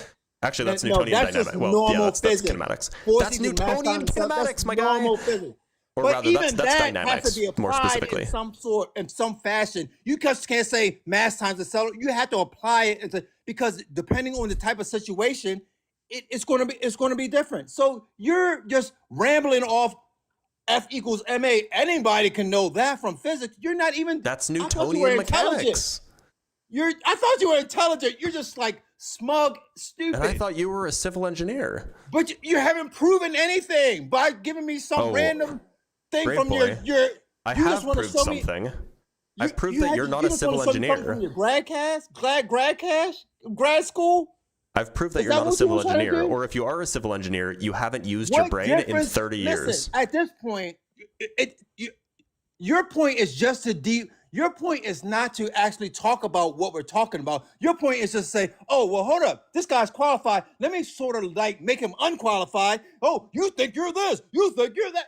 You're just like you're like a babbling fool. Like TikTok, I thought TikTok had intelligent people. You're using no intelligence. Keep on crashing just out. It's fine. insulting. No crash out, buddy. No crash out. You don't think that was a crash out? That was a That was a crash out. Bro, I'm just saying you're doing nothing. There's no crash out. You haven't answered one of my questions. Brave boy, the reason why I asked you that question is because you made the wild ass claim that you never use gravity as a civil engineer. I said, listen, which is a crazy claim, because of course you do. Can I That's clarify? how you compute the weight of something. You may clarify, yes. Okay. Now we're talking about discussion. Gravity, what is gravity? What is gravity? Gravity is the observed phenomenon of mass attracting mass. Exactly. And what I'm saying is there's never a situation where one mass is attracting another mass. I'm sorry, what do you think the Earth is? Hold on. Is the Earth a mass? Let me just finish what I'm saying, sir. Let me just finish. Instead of you just like, it's just like this craziness. I'm sorry, do you think that the Earth is a mass? Hold up. What I'm saying is I do things inside the Earth. I don't do things outside the Earth. What does inside the Earth mean? Meaning water, air, wind. Those are inside the Earth? Well, look, Yes. Is the Earth a mass or not? It's a system. Does the Earth have system. mass?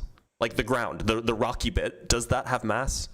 If I dig it up, that's the mass. I don't Does the use the Earth whole have mass? Does the Earth have mass? Dirt is mass. I don't say the whole. Okay, so you know how there's dirt below you, and then there's dirt to either side of that, and if you keep digging down, there'll be like more dirt and rocks, and maybe lava eventually or something like this. In real life, all of that stuff, does it have mass? It's mass. What I'm saying is not being attracted to anything else. You didn't answer my question. Does it have mass? It's not attracted to anything else. What is it being attracted to? I'm sorry. Does it have mass? It is mass. That's a category error. Does it have mass? Things aren't mass. Things have mass. Well, I'm just saying the dirt has a mass, right? Yeah, and so the sum total of all of the dirt over the entire Earth has mass, right? And all of the rocks and all of the lava, all that stuff has mass, right? Sure. So, and when I take a little cube, this has mass, right? Yeah, but that's not gravity. You keep saying I'm sorry, mass. I'm not done yet. I'm sorry, I'm not done yet. This has mass. And so when I say the phenomenon of two masses attracting each other, and I drop this, are those two masses getting closer together? They're not attracting each other. I'm sorry, are those two masses getting closer together? Not attracting each other. Are those two masses getting closer together? I'll ask a third time. You drop Are those any two masses object, getting it's going to closer go together? straight down. Are those two That's masses getting closer together? You're not being smart. It's a phenomenon. Are those two masses getting closer together? A cloud can do it. Are those two masses getting closer together?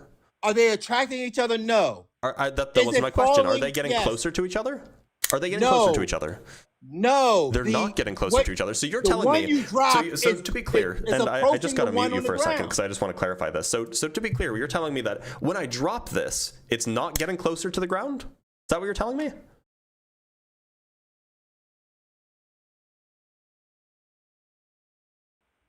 That is the mass. The object that you drop is getting closer to the ground. Right. And what do you call it when two things get closer to each other? They're not getting closer to each other. What I'm saying. So are you saying the distance between them is shrinking? Is it not? So how is that applied in civil engineering? How is dropping something applied in civil engineering, Brainiac? Well, how is it? Typically, you want things to not drop, so you have to take into account the force that is pulling it to wants it to drop. Sir. All the like what I'm saying is in real life. Here, do you want me to show you examples of statics that use this? I can do that if you want. Here, one sec. Let me pull up. Let me show you some equations. You want equations? We can do equations. I love equations. No, I don't want equations. I thought you just said show me the equations. What I want is you just. So should I show you the equations or should I not show you the equations? Is it? Hold up.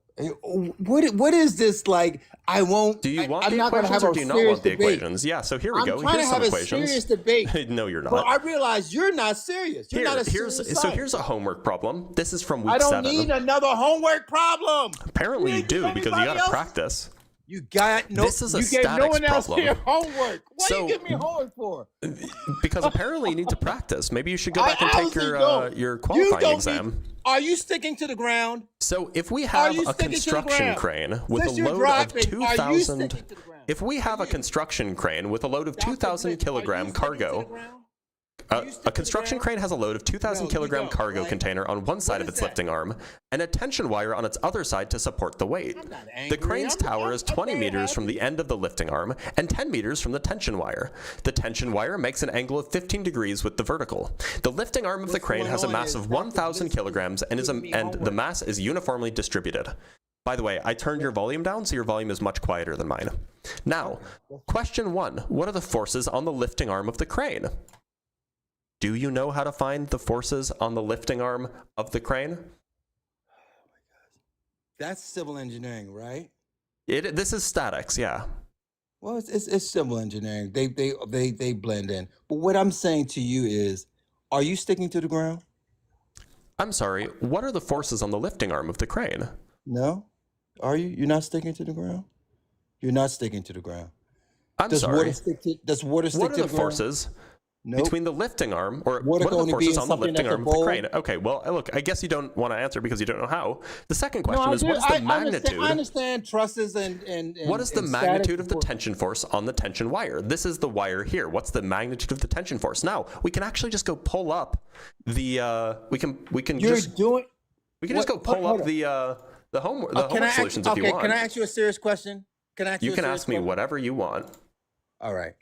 Now, Here's the homework, by the way. Here's the solution.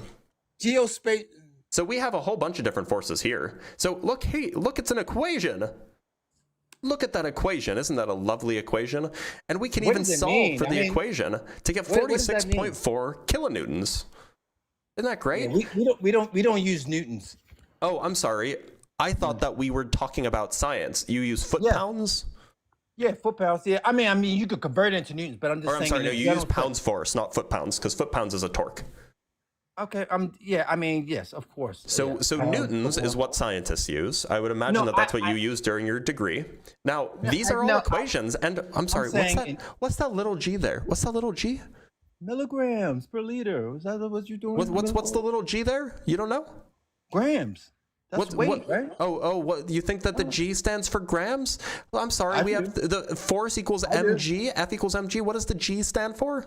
Is that gravity? Supposed to be It is gravity. So it does show up in your job. I'm sorry. Okay, This is hold on, this okay, is a statics diagram. This shows up in your Yeah, job. okay. I understand. Maybe No, you just no, you just ship G- it off to computers nowadays. You don't actually me- think anymore. But this is part of your job. Dr. Blitz.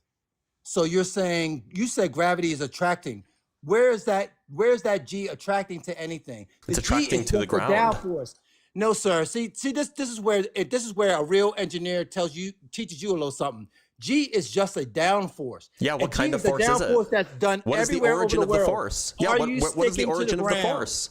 Are What you is the sticking to the ground? Of course Are I you am. What is sticking to the what is the origin of the Let me force, my guy? Answer my question, yes or no. I Are already you said. sticking I to said the of ground? course. I said of course. You are sticking to the ground? Yeah. So right. So you mean that force that's sticking you to the ground, I can't lift you up because that force is sticking you down, right? Of No, course that not. doesn't follow. Because you're not in a gravitational, you're in a buoyancy. I can't believe that you actually passed a Whatever- physics whatever- 1 course I'm just without asking you a understanding what question. net force I can't is. believe you can't answer a simple question. I've already Is it- answered your question. I answered. You I have not answered. Of answered course my not. That doesn't question. follow. I already did. You just didn't pay attention. I just asked you a question. I answered your just- question, and you just didn't. I guess you I didn't hear said, it. do you stick to the ground? Of course. So you have to lift your foot off every time you lift it up because your feet is being stuck to the ground? Yeah, you have to apply it. You have to apply a force to lift your Absolutely foot not. up. Okay, so let me ask you. So since the ocean, yeah, you're right. So the ocean, which is tons. You should and- get your money back for your degree, by the way. Okay, thank you for the insult. So you're saying that the water is It's just advice. water that weighs a billion tons is being held down by gravity, right? Yeah. It's sticking to the ground, right? So that same force that's holding all that ocean back is holding you down. Yep. Yet you're able to just float around and jump up and down, right? Yeah, that because the really force is makes proportional sense, to the product of their masses. So if you have a heavier thing, and that's what if we you have a don't heavier use. thing, we don't use so any, Brave we Boy- use the downforce. Brave we don't Boy, use anything as you use gravity. F equals mg, right? You use F equals mg, What does F equals mg mean? and you have an engineering degree, a civil I'm engineering asking degree. you where, and you can apply it everywhere. What do you? Your point is okay. I got you. Your point is just a talk about my engineering degree. I got you. I see what you're saying. Okay, You, good. it, No, no, it's no, just no. I know. like, I'm. hold on. I no, have a friend who's actually a no, civil engineer. I don't care about your Let me- friend. let We're me just talking text about him. the flat Earth. We're talking about. You wanted to. I came up here to talk about, and now you want to talk about. You want to give came me up here and I came problems? up here and to talk about, and like, look, bro, if you don't remember your civil engineering courses, that's fine. Like, you can I'm just say asking that. you a question. But like, you said this is you like said, fundamental to your field why does Antarctica get 5 months of sun because and it's at nobody the no South one Pole. else gets it? Do you want me to show you a diagram? I can show you a diagram if you want. Don't show me anything. I'm just asking questions. I'm just asking questions. Why does the moon show up in the middle of the day with the sun being out at the same time? Because the moon doesn't follow the orbit of the sun, or the orbit of the Earth, They're rather, out I should at say. the same time. A Yeah, crescent they can be out at moon the same time. Yeah. and a crescent moon. So does Yeah. hold on, let me get this right. So you also believe Seems like you're that the confused. sun, hold on, do you believe that the sun is casting its shadow on the earth and that's creating the crescent of the moon? No, that's not what. Oh, well, that's how not do why you the get the moon is a crescent on the crescent. moon? It's the How do you get shadow the crescent? from the moon itself. Do you not The understand shadow- this? Okay. Oh, here's a great one. How do you All right. not? Hold on. No. We're not No, gonna. no, We're no, not no, gonna no, no, pivot. no, I can't no, believe you no, don't no. understand this. I let you give me 1,001. Right. No. But Let me ask we you a should talk question. about Do this you believe because you there's clearly water on don't the know the moon? answer to it. Is there water on the moon? Is there water on the moon? I don't think that there's liquid water. There might be ice. I don't know. Okay, so there might be ice on the moon, right? Because of Maybe. cold, I don't know. Now let me ask you a question. Hold on. We're not How's pivoting that off from this thing. Hold Do you on. think that? Hold on. On the Let me finish. globe Let me Earth? finish. Let me finish. No. Sir. We're not. I'm sorry. I'm not letting you finish. We're gonna talk about the Okay. thing that you brought up earlier. The You think? specific gravity Do you think? of water. I'm the sorry, I have to specific mute gravity you. of water. Do you think that the reason why, at least under the globe model, why the moon has phases is because the Earth is casting a shadow? Is that what you think? Is that what you think we think? Because that's not what we think. You can unmute now. I'm just asking questions. I'm not Okay, here to. so do you want to know the actual That's your job. Your explanation job is in to the rate globe me. model? Do you want to understand what the globe the- model the says globe- is the cause of the crescent shape of the moon at different times of the month? Do you want to know the answer to that? No, I don't. Hold on. Then why the hell did you ask the question if you don't care about what the answer is? What I'm asking you is that it is a belief that the sun casts a shadow on the moon.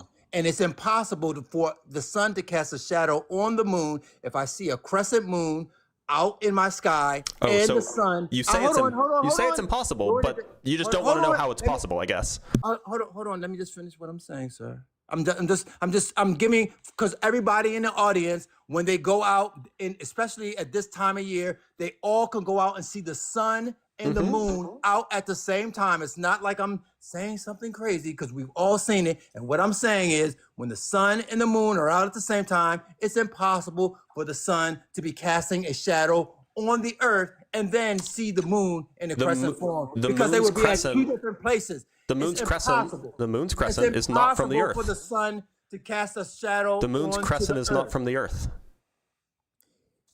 Do you not understand? Like the moon is casting a shadow on itself. Like there's the backside of the moon that isn't facing the sun. Please, I'm in the middle. I'm in the middle. How do you I'm in the cast middle a of shadow on explaining this. yourself? That's So an impossibility. Yeah. So brave boy, use that noodle of How do you yours. cast it? No. I'm gonna answer your question. Yes. Pay that's attention. that's a big one. You Pay cast attention. a shadow on yourself. Pay attention. Okay. I am. I'm listening. Okay, you're paying attention. Great. I actually should have like a good demo here, but I don't. So when you're facing the sun, your face is lit up, right? Is the back of your head lit up, or is it in shadow? It's in shadow. And what is casting that shadow when you're facing the sun? No, a shadow is not being. The shadow's being cast onto the ground. There's nothing. I'm asking, why is the back of your head dark when you're because facing it has the sun? No light. Right, Because that's why, and that's why it's not casting a shadow. It has no light. That's what a It's shadow not a is. shadow. When you're in a shadow, No, it's not that's a place where casting a light is shadow, being sir. blocked. Sir, That's it's what a not shadow casting is. No. A shadow is a region where the light is being blocked from a light source. No. A shadow that's is not from what a a shadow light is? source that's cast onto something else. You don't even. Yeah, there you go. It's a So little smirk. a But you don't even know what shadow you're talking is a about. region where light is being blocked from a light source by some opaque object. That's what a shadow is. Yeah, It's right. an absence of light I can't cast a shadow caused by the It's blockage of a impossible light for me to source. cast. Hold on. It's impossible for me to cast unless my hand could cast a shadow onto a part of my body. But what I'm saying is my body's not going to cast a shadow onto The my front body. of your head is casting a shadow on the back of your head. Actually, it's not casting anything. It's in the You dark. just, I get, It's not okay, casting. so then in the same way, Casting is projecting. look, It's I not understand projecting that you don't like that language, so I'll just change the language so you're more comfortable. In the same way that the front of your head is blocking light from the back of your head, which puts the back of your head in the dark, the moon, the front of the moon blocks the light from the back of the moon, so the back of the moon is in the dark. That's why you get phases of the moon.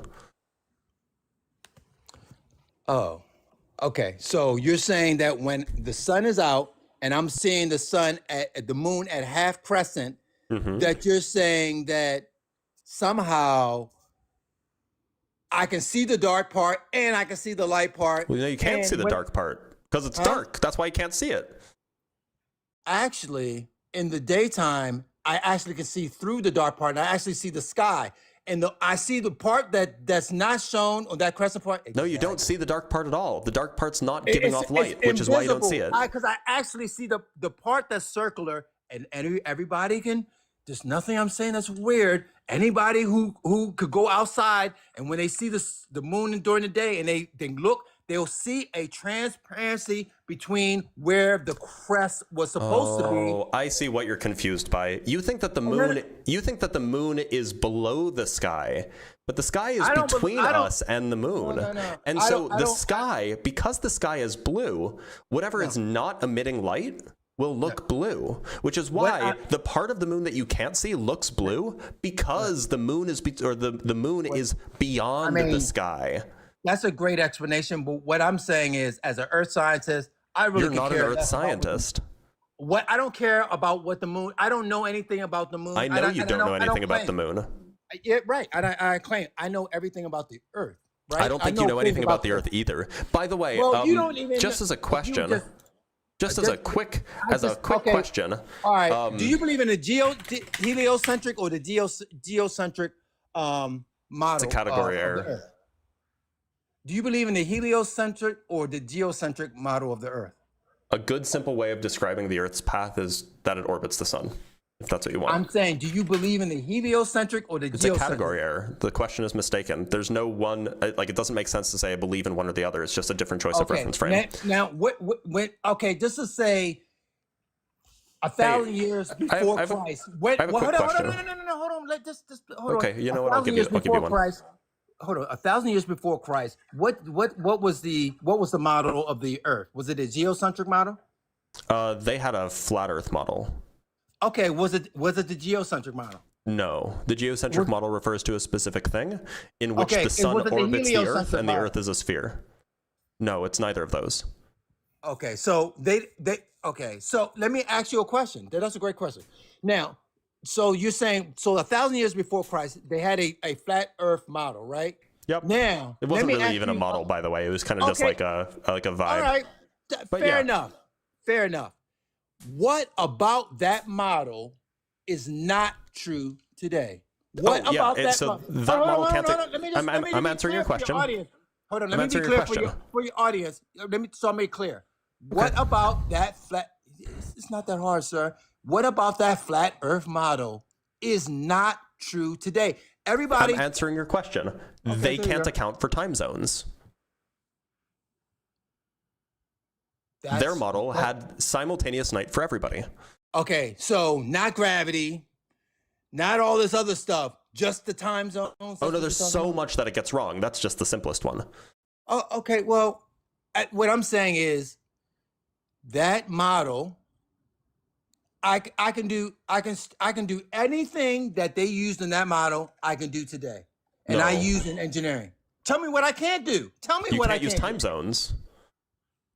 I don't need. What do I need You a time can't- zone for? for figuring out what time it is in different places. Like it just doesn't match I mean, reality, but right? time is a relative thing, in right? the no, it's really not. Like the point is that when it's noon in say Los Angeles, it's like midnight in India, which meaning that like when the sun is directly overhead in Los Angeles, the sun is not anywhere to be seen in India. And but on Antarctica the model, is 5 months. I'm in the middle of a sentence. In the model that the model that people had 1,000 years before Jesus, they didn't think that was possible. They didn't think it was possible for it to be nighttime in one place and daytime in another place.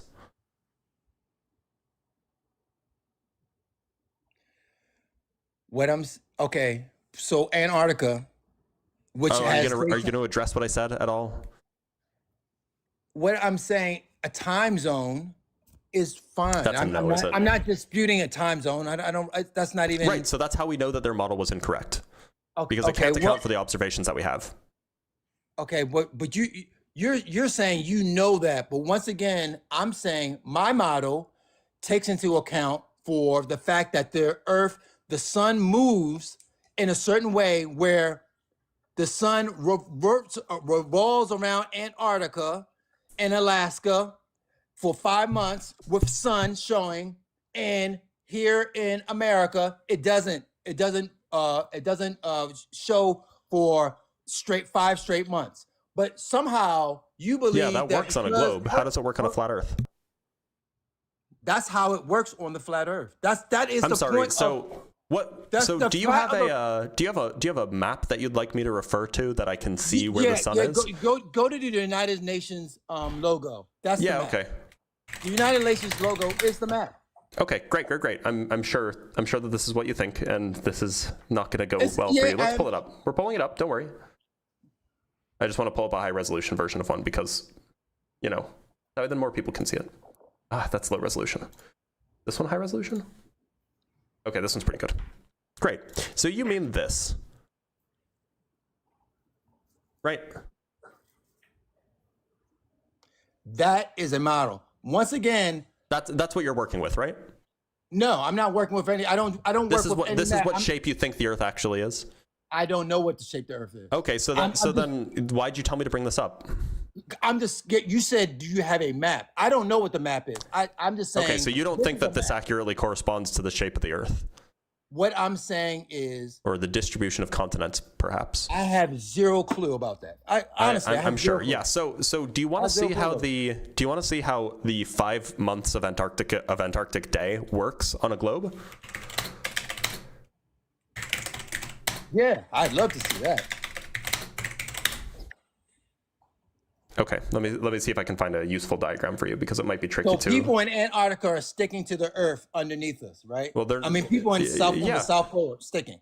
They're sticking to the ground. Like I'm sitting in my chair. I'm sticking to the chair. I'm not falling off the chair. Is that what you're saying? Yeah. Huh? So down is towards the center. I don't know if you understand that. I'm sticking to the soft cushion. Down is towards the center. Do you understand that? Huh? Here's a good diagram. Okay. You see this diagram? I'm sticking to the chair. This is obviously not to scale, but you see the diagram, right? It's obviously not to scale at all. Yeah, like the sun's not that close. The sun's much bigger. But like this is a good way to convey the idea. So see how the axis of rotation in, the red dotted line. Oops, where'd it go? Where'd it come back? Okay. There we go. It's still not showing my cursor, but you see that dotted red line that shows you the axis of rotation? Yeah, I see that. Okay, so if it spins, all of those places at the very, very bottom, I wish I could show you my cursor. I don't know why it's not letting me show you my cursor. Come on. Let me show you my cursor. There it is. I saw it for a second. There we go. Okay. So all of the places that are south of this white line here, if it spins, will stay in daylight. Okay. And because Antarctica is south of that white line, it's further closer to the end there than that white line is. It will get daylight for more than 24 hours actually, because as the days progress, this relative gap here gets smaller, but still you will have daylight for, roughly 5 months or so, depending on where you are in Antarctica. Okay. Okay, so just in that I diagram think it's that closer you to have 3 there. months, but anyway, go Okay, ahead. that's fair enough. Now, in that diagram that you're showing there, right there on the screen, when I look at video from Antarctica, or when I went actually to Alaska and I stayed there and I saw the sun revolving around the sphere, right? Revolving around in a circle. There is no way, first of all, the sun being a gazillion miles away would have to be a spotlight, or it can't be a regular light and be 1,000 miles away and light up everything and not light up the darkness. And this whole thing, the way that you're actually, if it's revolving around, your revolutions are off. You're saying it's doing it, but in real life, the sun does not move around the Antarctica like that. It doesn't move like that. It moves around the circle of around them. Yeah, it as moves. they're on It starts off east, and then it goes north, and then west, and then south, and right, then east but again. your diagram, which is exactly what the those diagram two would things show. That diagram doesn't say that. Yeah, it And would. that- Yeah, it does. Are you? You just have to use your spatial awareness a little bit, No, you don't. which I imagine not you a little have as a bit. civil engineer, right?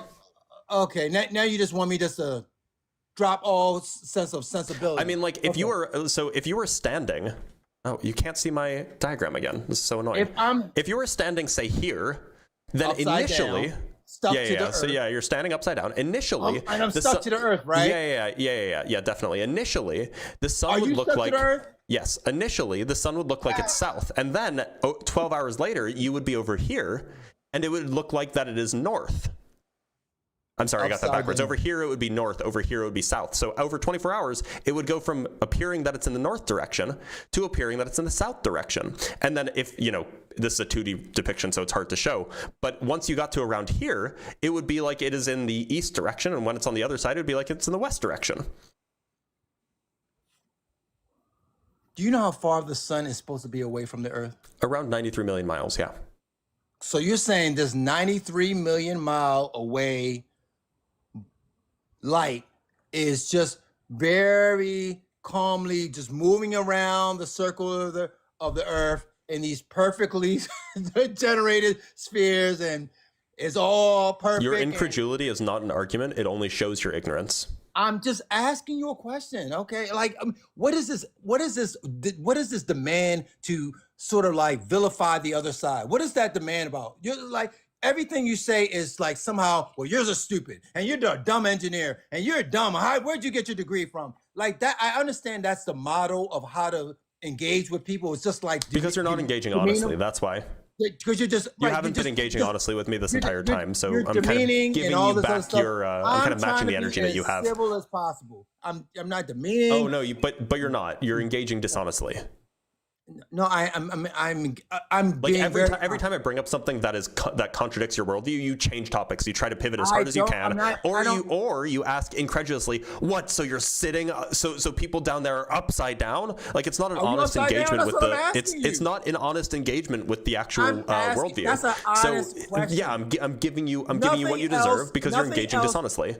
Okay, I can take a 50-pound ball and roll it on the ground, but I don't really care. We're done. That was quite something, wasn't it? All right, let's read some super chats, and then we'll bring up our next guest. Oh, I have to write down when he left.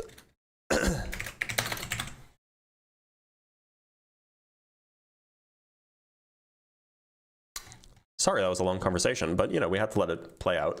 So we have Brian. Ask him the second derivative to 2x squared. Yeah, I should have. That would have been good. Binary Ghost with the $5. I'm an engineer, and I can tell you the world actually doesn't exist, and neither do we. Crazy. I don't think that that's true, but okay. Then we have $5 from Jack. Thank you so much, Jack. This guy is not an engineer. Bridge spans factor in Earth curvature. No way he's legit. Yeah, that's my thinking too. I mean, like, there's even a fairly well-known bridge. It's called the Veneziano, or the Verrazano Narrows Bridge. This is a fairly well-known bridge, which is quite long. Just a bridge. And so you can actually, like it even just says, because of the height of the towers and their distance from each other, the curvature of the Earth had to be taken into account when designing the bridge. The towers are not parallel to each other, but are 1 5/8 inches further apart at their tops than at their bases. He should know that. Nick, with the 2 Canuck bucks, bridge goes up plus bridge goes down, Earth equals flat. True. You got me there. Binary Ghosts, thank you again for the $5. Binary says, please have the engineer callers list what they've worked on. I do not want to be anywhere near their creations. Yeah, that's a good point. That's a fair point. DNKL Divergence, which I don't know what 5000 CLP is. Oh, it's Chilean pesos. It's like $5. How do FLERFs explain submarine internet cables? 95% of internet traffic travels through undersea fiber optic with lengths that would be impossible under the flat Earth model, especially on the southern hemisphere. That's true. Most of them say that, oh, there's not a lot of cables in the southern hemisphere. And that's true. There aren't a lot because the distances are quite large. But there are some. Icy Spin with the $2. Thank you. People still think Earth is flat. What year is it? Yeah, it feels like it's, 1450. Virtuous Path with the $5. This guy won't be able to explain what terminal velocity is. Yeah, but he's a civil engineer. We don't expect that of him. Tim Davidson sends $2 to say, the scream of confidence guest must be right. Yep. Fierce Interaction says, loving the surprise math questions for engineers. Please do this more. Yeah, I'm going to start doing it more. If they're claiming to be an engineer and they can't answer simple questions like that, sorry. I'm just not going to believe you. Deep Blue Sea, thank you for the $5. He sounds like Plankton. Where's the formula, crabs? That's so funny. Ekipo with the €6. Blitz, please make use of the mute button. I have a headache trying to listen to 2 voices at the same time. I try not to use it too much, only when there's something that needs to get out. Orion with the $2. How is I debunked your homework graded? Oh, it's not. He would get a 0. Isabel sends $5. This guy has a PhD in projection. Yeah. Icy Spin sends $2 to write, you mad, bro? I guess he was. Nightman Cometh with the $10. We did stuff like this in high school. Now, granted, I was about as good at trig as this guest, but I don't lie about being an engineer, right? Engineers should be good at trig. They should remember SOHCAHTOA. Mountains Peak sends $2. Fake engineer exposed as a complete liar. Thank you, Blitz. Yeah, that might be the title.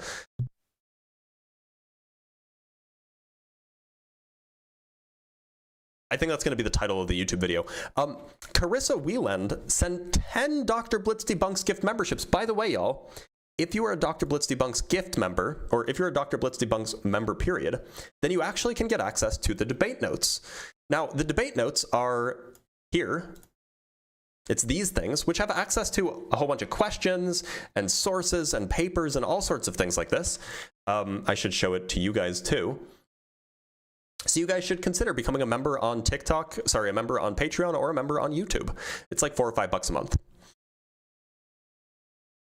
Goulian sends $5. It scares me that my niece, who just graduated middle school, has a better understanding of science than a boomer civil engineer. He graduated in '97 though, so he's not even a boomer. He's like maybe Gen X, which is so hard to believe.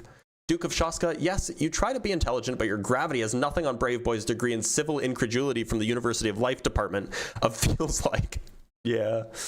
Discordant Rhyme with the almost 3 Canuck bucks. For a civil engineer, he's not very civil. The thing is he was acting in bad faith the entire time. Automatox with the $2. I'm an engineer. I choose you. Binary Ghosts, what school gave this caller his degree in civil engineering? How did he pass the FE and PE? Yeah, that's my question. I think he should get a refund. Alexander sent $5. You have to lift your foot up. When you lift your foot up, Globehead's destroyed. Yeah, right. There, you have to put in effort. There's a reason why when you get tired, anyway, Icy Spin says $100 says he doesn't know Pythagorean theorem. Yeah, he didn't think it was a formula. Shauna sends 5 Australian dollars. I'm saying nothing when you say it perfectly. Okay, I appreciate that, Shauna. Nightman Cometh with the $5 again. Screw engineering. This guest needs to go back to watch some Bill Nye the Science Guy. I agree. Yeah, he probably does. Gretchen with the $3. Phases of the moon due to Tesla coils on moon, obviously. Jack Fetter, at precisely 12:53 p.m. EST, I lost the will to live. I'm so sorry. I'm so sorry. Will Dance with the $5. If begging the question fallacy was an actual person at Brave Boy, that's what was happening. He just wouldn't engage honestly with anything I was saying. Binary Ghosts sent $5. Thank you so much, Binary. This guy sounds like that dude from Iron Man 1 that got fired and now says 1 × 1 = 2. He does sound like Terrence Howard, yeah. Nightman cometh again with the $10. This guy won the Dunning-Kruger Student of the Year Award at Terrence Howard University School of Civil Engineering. He minored in gravity doesn't exist studies. You guys are too funny. We have £2 from Too Much Vimto. Great live show today, Blitz. Well, thank you, Too Much Vimto. Iconoclodge sends $2. Maybe he's an engineer like he drives the train. That's a kind of engineer, you're right. We have a few more to go and then we'll bring on another guest, y'all. Dylan with the $5, not related to the flat earth nonsense, but what is the clear, unambiguous distinction between a microstate and a macrostate in a complex system? There isn't one.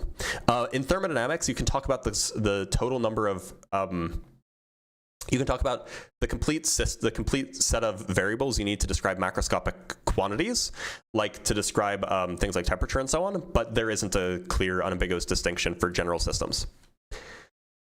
Chris with the 2 Canuck bucks. My brain cells are getting fried by stupid people. That's why we do this. It's for the fun. Juanet sends $5. Ancient engineers understood time zones and the curvature of the Earth. Check out Eratosthenes' experiment, which actually proved the Earth has curved. Right, so that's true. But the ancient Hebrews, about 1,000 years before Jesus lived, they didn't have that view. They had a much more rudimentary view. They didn't think that time zones existed. Might you find it internet with the $5? I'm just asking questions. I don't need answers. Yeah, so it's called jacking off, JAQ, just asking questions. And if you don't want an answer, then why ask the question? Anyway, we should move on to our next guest. Let's talk to Washavoy.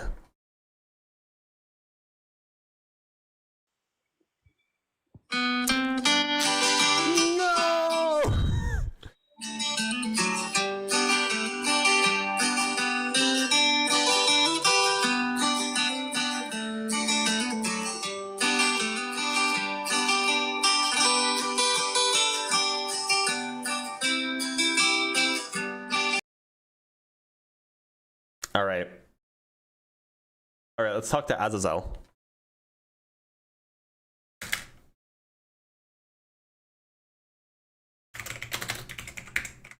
Azazel, how's it going? So I'm good. How are you? I'm doing all right. What shape do you think the Earth is, Azazel? I have 2 simple questions. Can you answer my question first, please? Just straightforward. Yes. What shape do you think the Earth is? It's flat. Okay, yeah, go ahead. All right. Can we go back to the diagram you showed the guy earlier? Which one? The one with the axis tilted. Yeah, sure. All right. This one? I'm not seeing any. It's black. Your screen is black. I don't know why. Oh, sometimes that's a glitch that TikTok does sometimes. Maybe close the app and then reopen it. Like, don't shut it out, but just minimize the app and then reopen. All right.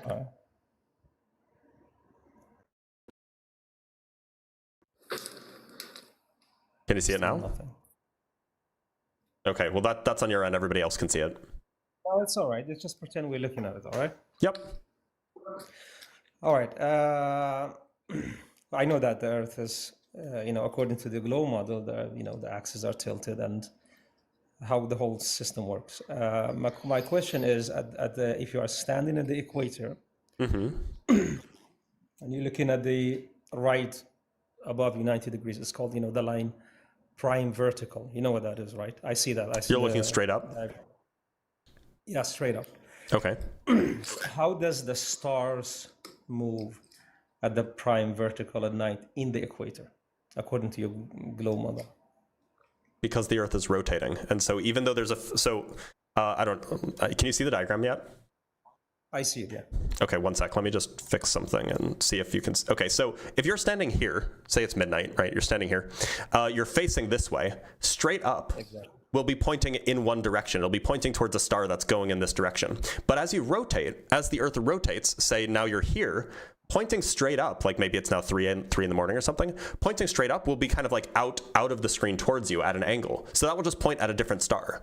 So at different times of day, or different times of night rather, your straight up will just be pointing in a different direction as the Earth rotates. Exactly. So the stars should move from the east to the west on a straight line, right? Which they do on the equator. But there's, and if you look at the north, what kind of behavior do you see of the stars? You would see that they would rotate about an axis, about a central axis, yeah. And then if you look in the south, you see it would be the other direction. Yep. But there's no perfect straight line when it should be. There's no, I don't know what you mean. There's no perfect straight line. Like that, there's the group of stars that are moving from east to west. Hold on, let me show you something. You mean it on the equator? On the equator, yeah. Let me show you a picture. We will need a timeline and observing. This is a time lapse. Sorry, that's really blurry. Well, we can go find others, but this is a picture. This is a long exposure picture from the equator. You can see in the middle they are just moving straight up and down, which would be east to west. And where's that picture from? It's just a photograph. I can go find another. I just googled star trails at the equator. I can go find more for you if you want. This is from Los Silos del Ecuador. Here's another one. It's a little bit smaller. But again, you see the same thing. This is like a 180-degree thing. So you're seeing at the top here, this is behind, and at the bottom, this is in front. Yeah, I've been looking for videos to find a time lapse. 3 cameras, one looking at the north, one looking at the south. But we need, observing a group of stars, and if they are going a straight line. I have never seen any proof of that. That's my first question. Well, so I mean, this is a picture, right? Like that's a time lapse, or that's not a time lapse. That's a long exposure picture. Isn't that what you want? I mean, but in fact, I bet you I could find a time lapse of 100%. I bet you I could find a time lapse star trail equator. I looked everywhere. I cannot find anything. Here we go. We have one looking at the north. We have one looking at the south. There's nothing parallel. I found one. The whole sky. Yeah. Yep. All right.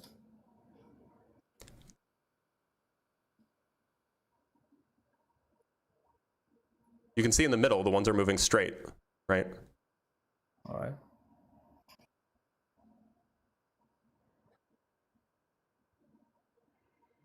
And what the location of this time lapse would be? Let's find out. South America, right? They didn't put the location in the description. The title of the video is time lapse video of stars diverging at equator. All right. Can I go to my next question? So it could be fake. Who knows? Yeah, it could be. Yeah, but I appreciate that the answer, because I have looked everywhere for a proper. But like, there's like a lot, right? Like that was just the first one. I just found another one. Here's another one. Yeah. Here we go. Right. So like there's a lot. Not all of these are at the equator, of course. But like some of them definitely are, like this one, for example. So I don't know, like it seems like you didn't actually look. All right, thank you for answering. But my next question is, I think, is more important. Thank you for answering that. My next question is, how come at June we have over 95%, 99% of Earth seeing? It's in July, actually. I think it's July 7th. Yeah. June, I think, yeah. How is that even possible in your global? Because most humans live in the northern hemisphere, and the Pacific Ocean is about the same size as the rest of the landmass on Earth. And so you have most people who live on land, because most people do live on land, and of those people, most of them live in the northern hemisphere.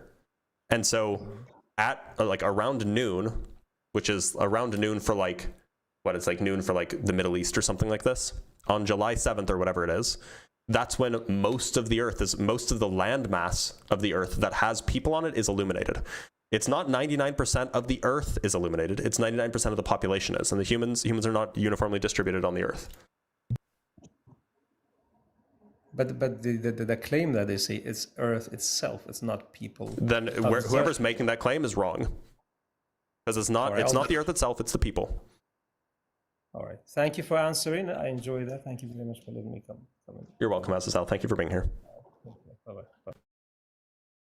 All right, let's bring up Jeffrey Soros. That's a fun name. Jeffrey Soros. What's Hi, going on? how are you? How are you? I'm doing okay. Jeffrey, what shape do you think the Earth is? I am the sexiest man in the universe. Every galaxy exists for me only, right? Talk to MKB Studio Creations. MKB, how's it going? MKB?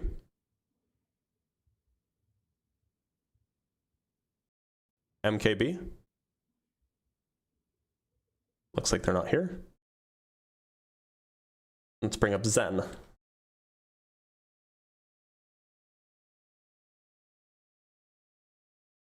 Okay, let's bring up Lewis. Luis. Lewis, how's it going? You had it right, it's Luis. Luis, great. What shape do you think the Earth is? It's round. Okay, so why'd you join? Oh, you're going against flat earthers. It says think it's flat. Join the live. Oh, opposition. I misunderstood it, but no, I'm with you, man. Earth is round. Thanks for being here, Luis. Thank you, man.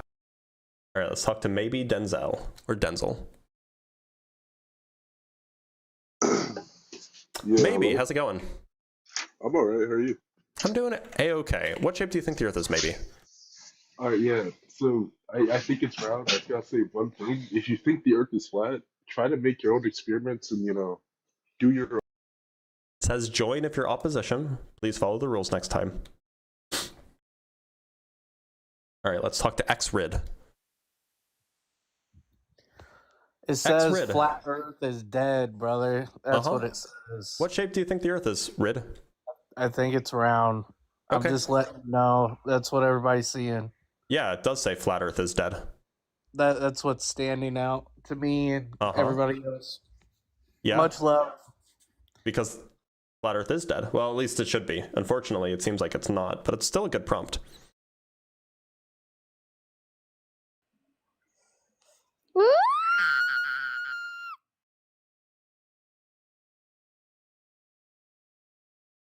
Let's talk to Leroy Jenkins. Oh, what's up? Leroy, how's it going? I'm doing alright, and you?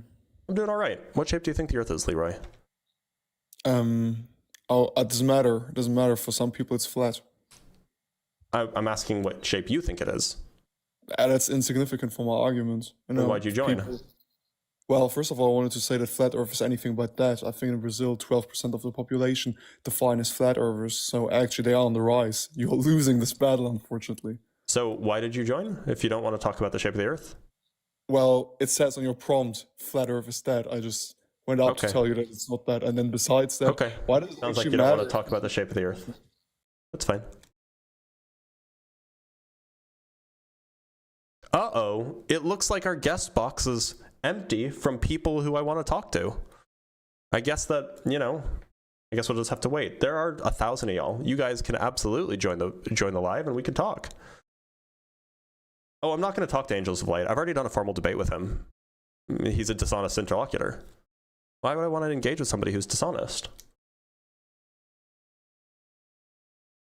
Talk to Kravis. Also, it's funny to troll him like this. Kravis, how's it going? I'm a pussy-loving man. I believe it. Let's talk to Go Caving. Go Caving, how's it going? Hey Blitz, how are you doing? I'm doing all right, Caving. What shape do you think the Earth is? I think it's flat. And why so? Because I think that you should go caving, dude. You know what? Based and going caving pilled. So Damn Logic we've already talked to. Angels of Light we're not going to talk to. And Urbex, I think that we already talked to as well. So, that means the guest box is empty, y'all. So if you think the Earth is flat, then feel free to hop in the box and we can talk about it. We can talk about what evidence, we can talk about, you know, what you believe, what you think that I believe, probably incorrectly. We can talk plenty.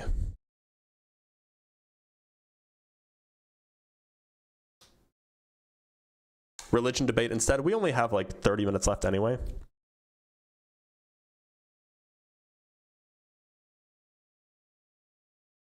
There's not much to do. Oh, let's talk to Daryl.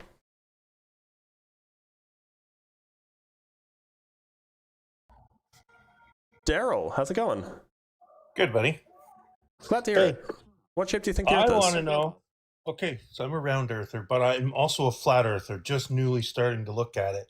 Then you're not a round earther. Why would you say that you're both? I think I'm more so towards flat, and I'll tell you why. A couple reasons. Then why would you say that you're a round earther? No, I was. Okay. I'm no. I don't think I am anymore. But I want you to look at a couple of things and discuss them with me. One is they said when you fly from, I think it's Auckland, New Zealand to around Chile somewhere, that if you look on the round map where the flight goes up into like the flight pattern goes way up into the States somewhere before it goes to Chile. But if Are you on sure? the flat, well, if you look Because on the I know flat, exactly what flight you're talking about. do you? And what Yeah. which is it true? So you're talking. So direction? it's a flight from Santiago to Sydney or vice versa.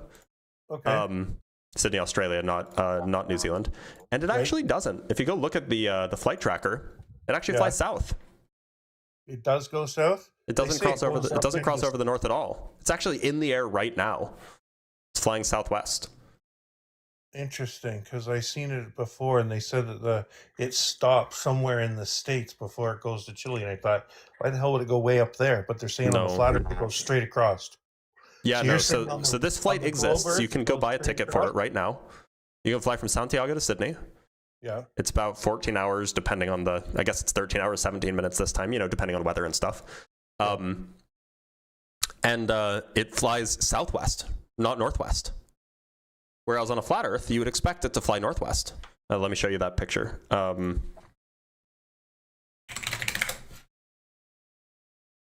me just pull up a flat Earth picture. Need something that's higher resolution. There we go. If you were to, yeah, here you go. Can you see this? Yep. So if you were to fly from Santiago, which is around here, to Sydney, which is around here, right, one would expect that you should leave flying northwest, and then you should cross over at some. You should go northwest, northwest, then west, then west, then southwest.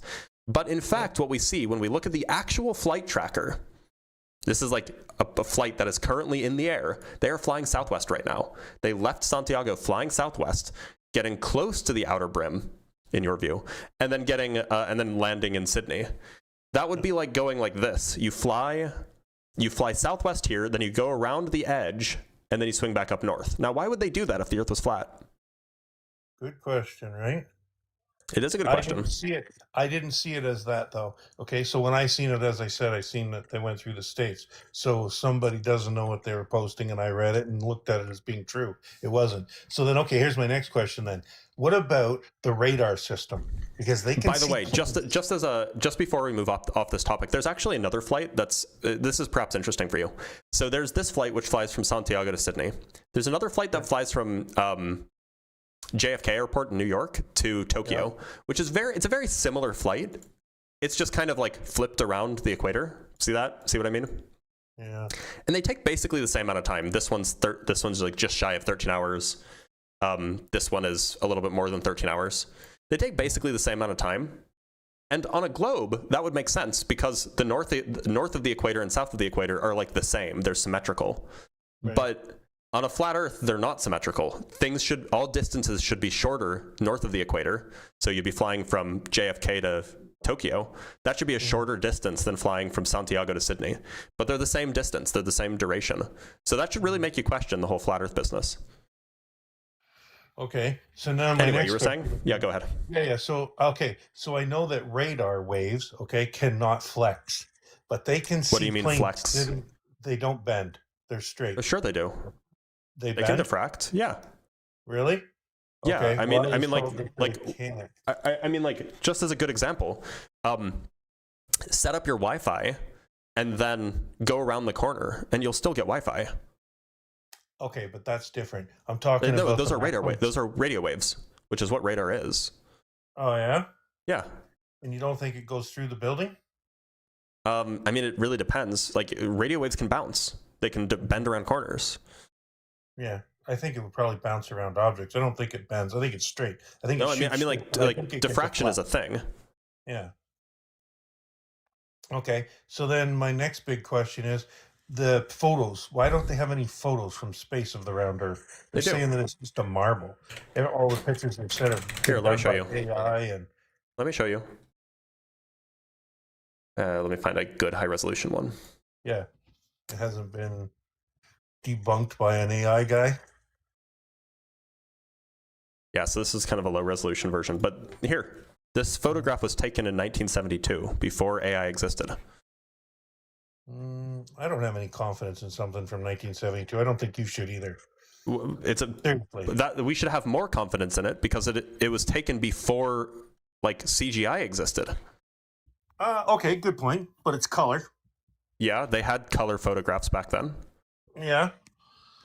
Okay, not for the standard user of people, you know. In public. 1972, If you they look back- absolutely did. Here's the same photograph, just with Mhm. it's just flipped. The other one was rotated the other way. Yeah. Like this is, they had color photographs back then. Where's the stars? I don't see any stars behind it or in front of it or the moon or anything. You shouldn't Where's shouldn't all expect to see them because you're exposed. Yeah, so in the same way that if you point in the same way that we can't see stars in the sky because the sun is too bright, the sky is too bright, we can't see stars here because the earth is too bright. Hmm. The earth reflects a lot of sun.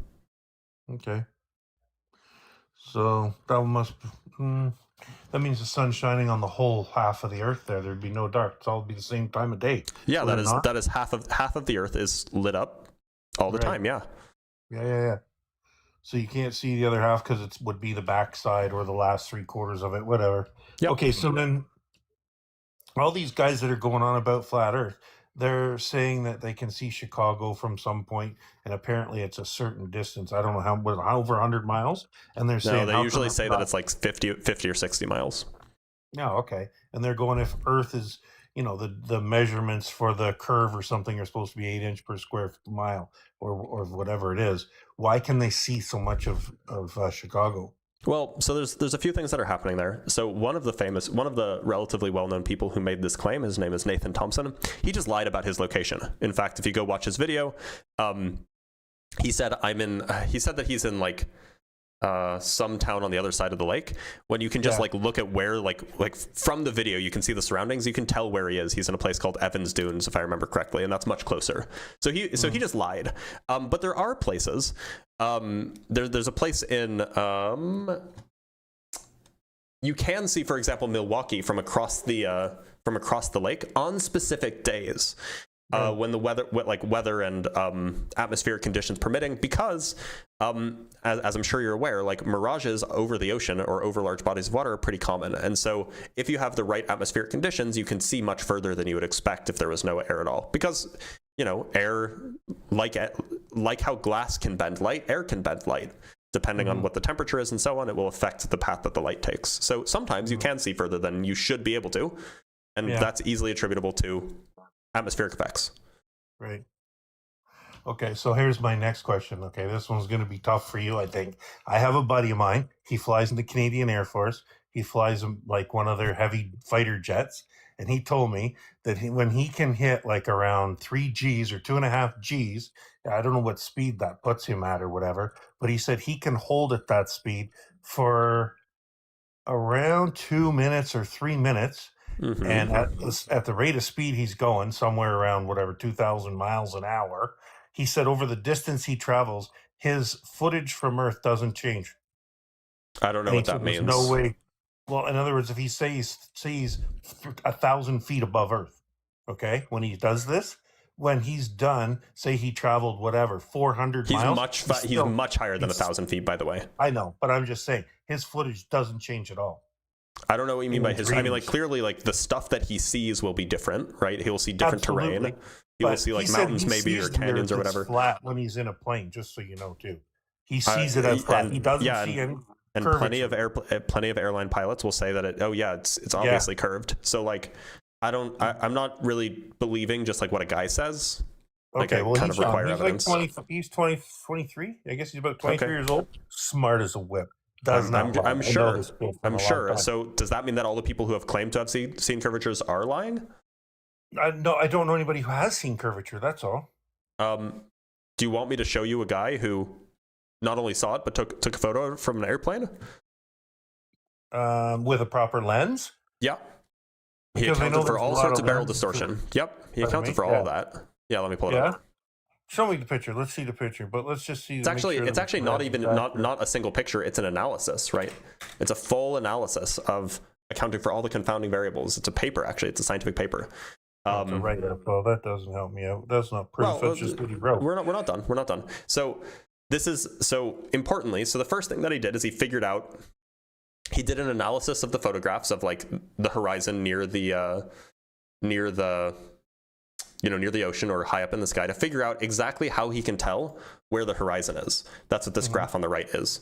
I don't know why this is happening, but okay, there we go. So basically, when there's a sharp change in the color of a pixel, in the vertical color of the pixel, that indicates that there's a horizon there. That's where you should draw the horizon. So that's the standard that he's going to use. And then he basically has two different photos. These are the photos that he used to analyze the position of the horizon here.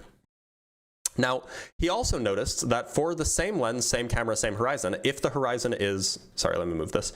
If the horizon is above the center, it'll look curved up. If it's below the center, it'll look curved down. If it's in the center, it'll look flat. So this is barrel distortion is what he's referring to. So he knows that if he puts it in the middle, it won't be distorted at all. So you don't have to account for the distortions of the lens as long as your horizon is in the middle. And so then, and here's a picture from sea level, you can see that there's clearly distortion if it's in the top half of the frame, or if it's in the bottom half of the frame, or if it's in the middle, there's minimal distortion. Okay. So then he takes a picture from a plane, 35,000 feet up, and he draws a horizontal line. You know how you can just go into Paint or something, just draw a horizontal line? He draws a horizontal line, and then he detects where the location of the horizon is using this method up here, right? Using the method that's up here, he detects where the location of the horizon is. And he finds that it's slightly above the line in the middle. It is. So, and so what that means is that the middle of the horizon curves slightly higher than the sides. That seems like it's seeing curvature to me. The light seems to be shining above the Earth, higher there than it is on the outside edges. I see that in the picture for sure. So why is that doing it? If it's not curved, if it's flat, why would it do that? Good question. I don't know. You know what? Maybe you could be right. I don't know. I would really like to know I wish there was they got all these satellites they say in the sky and all this stuff, but when do they ever send pictures of the Earth from them? Every 10 minutes from some of them. Depending on the satellite. Yeah, so there are a lot of satellites that you can get essentially live photos. Now these are generally taken in like infrared or taken in a certain spectrum, so like they're not going to be true color photos, but like the actual features are correct. So in fact, there's something called Himawari 8, which is a that's fine. I know that it's not private. Let me in. Let me in. Usually, okay, I guess that's currently under attack. There's another one. It's called the Explore Satellite Live Image. I think that's what it's called. Is it called the what's the name of the satellite? Weather satellite. 5 photos. What is it called? Somebody in the comments will know what the name of that satellite's called. I should really note it down in my notes somewhere, but I think it's called the Explorer satellite? NOAA 15? Some guy wrote in there? Let's see. I don't think that this is the one that I'm thinking of, but it might be. Oh, it's Epic. That's what it's called. It's called Epic Explorer.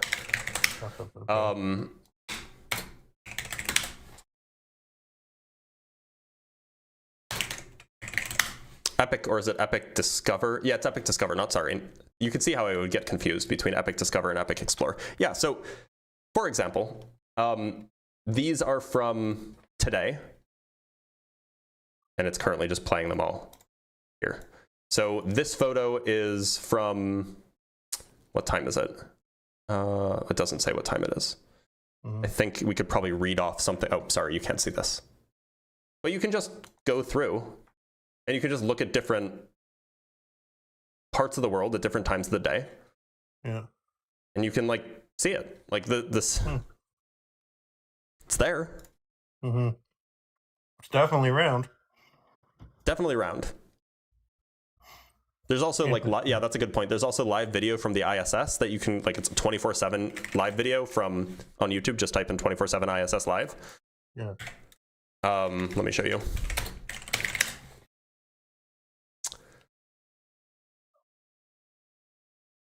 I want a different one. Here's one. And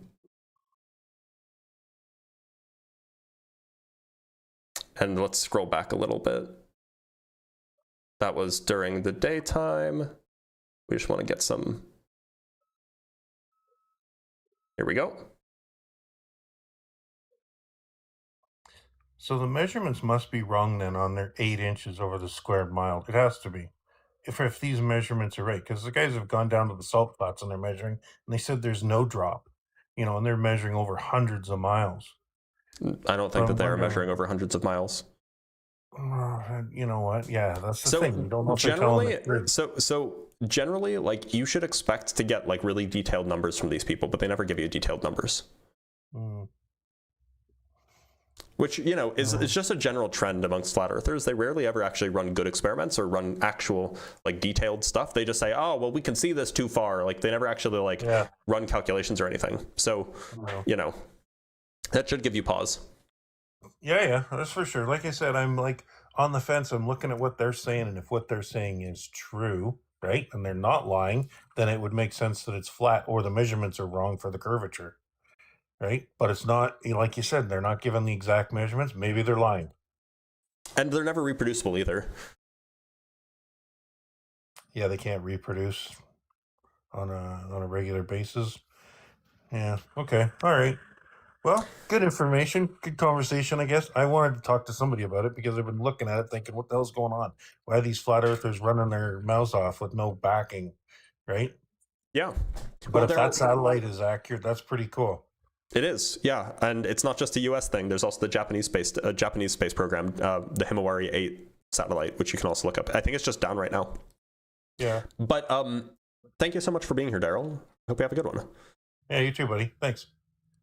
All right, y'all. So we only have 14 minutes left in the live stream, and I think I need to take more Dayquil. So I think I'm going to read some super chats, and then we will call it a day there. But we will do more of this again tomorrow. Not this topic, but we'll do another debate live tomorrow. So from Battle Dad with the 5 pounds, failed Masters of Science here, and I could answer that question. But now I am a visual effects artist, and I make a ton of fake NASA pictures, so it all worked out fine. Got him. Nice one. Econoclodge with the $2. Blitz, release the banjo supercut. Maybe I will. Duke of Shaska says release Roger. Okay. The people have asked. Maybe we'll do that. Steve Bruce, thank you for the $2, Steve. I appreciate you. Mike Gurney says he was a civil engineer and earth scientist. He doesn't use gravity, he uses a shovel. True. Thank you so much, Mike Gurney, for the 5 pounds. And we have $2 from Steve Bruce. I use Coriolis calculation for long-range shots. Yeah. If you're doing artillery stuff, you absolutely have to. If you're a sniper, you probably don't need it. House with the $10. Thank you so much, House. Let's get a W House in the chat. Funny how the callers always have questions they didn't research, are shown proof, then leave without learning anything. That's the general trend, yes. Gretchen with the $3. Let's go PhD free. It's your moment. Yeah. Hellfire says $5. That first time-lapse video you showed, the last guy was fake. The rock formation on the right-hand side is the delicate arch in Utah. Oh, could be. Could be. But there's a whole slew of them, so you just got to pull one up. I mean, like, or alternatively, if you don't buy it, just go to Ecuador, right? You can do that. And then Michael, thank you for the $5, Michael. Listening to the anxiety in that fake engineer's voice as you were exposing him as peak took me back to childhood memories of being caught in a lie. Yeah, just don't lie to me, especially about, like, you could probably lie to me about stuff I don't know, but don't lie to me about stuff that I do know. That's just a mistake. And Garain with the $5, for as much as you bring it up, you should have a prepared diagram showing the flight paths on the Gleason map. I could, but I kind of like doing it in real time. Maybe I'll put together a diagram or something though. And Real Harnold with the $2, Icy Spin is a globe po. Okay. Look, so if you guys want access to my notes, which have all of almost everything that I've mentioned today, you can find it in my notes. Let's just pull that up really quick. Oops, wrong browser. If you guys want access to my notes, these, which has basically everything on Flat Earth that you could hope for, as well as stuff on like the pyramids and the moon landing and climate change and all this lovely stuff, as well as other topics like theism and so on, you guys should become members on the YouTube channel or on TikTok. Sorry, not on TikTok, on the YouTube channel or on Patreon. I update this pretty regularly. In fact, I added recently a new section on evolution in my Young Earth tab. So there's a Young Earth tab over here. I added a theism or a evolution section with a whole bunch of resources and notes and stuff. So it could be useful if you ever get into conversations for yourself. Of course, you don't need it, but it's a useful thing to consider. And it's like $4 or $5 a month, so it's really not that bad, and you'd be supporting someone that you watch. Anyway, so that is, last thing. Join the Discord. If you're 18 plus, there's a Discord server, and we now have a new admin who's running the Discord server really well. Shout out to Lilith. She's running the server really well, doing a really good job of making the Discord server pop. There's a whole bunch of new features, so check it out if you're 18 plus. Come on by. There's a few thousand of you already. We could always use a few more. All right, everybody. I'm going to head out, going to drink some tea, maybe some coffee, take some Dayquil, and then I have some work to do. But I will see you guys tomorrow for some more debates, and maybe you guys can decide in the comments, in Discord, of course, which debate topic you want. Oh, sorry, a few more things. Shaky Toes sent $5. M-Chem here and longtime TikTok lurker. Love the streams and really enjoyed tonight's FLERF barbecue. Thanks from Scotland. I appreciate that. Let me just make sure that I didn't miss any Cash Apps or anything. Okay, it looks like I didn't miss any Cash Apps or Patreon anything. So that's it from me, y'all. Thank you guys so much for being here.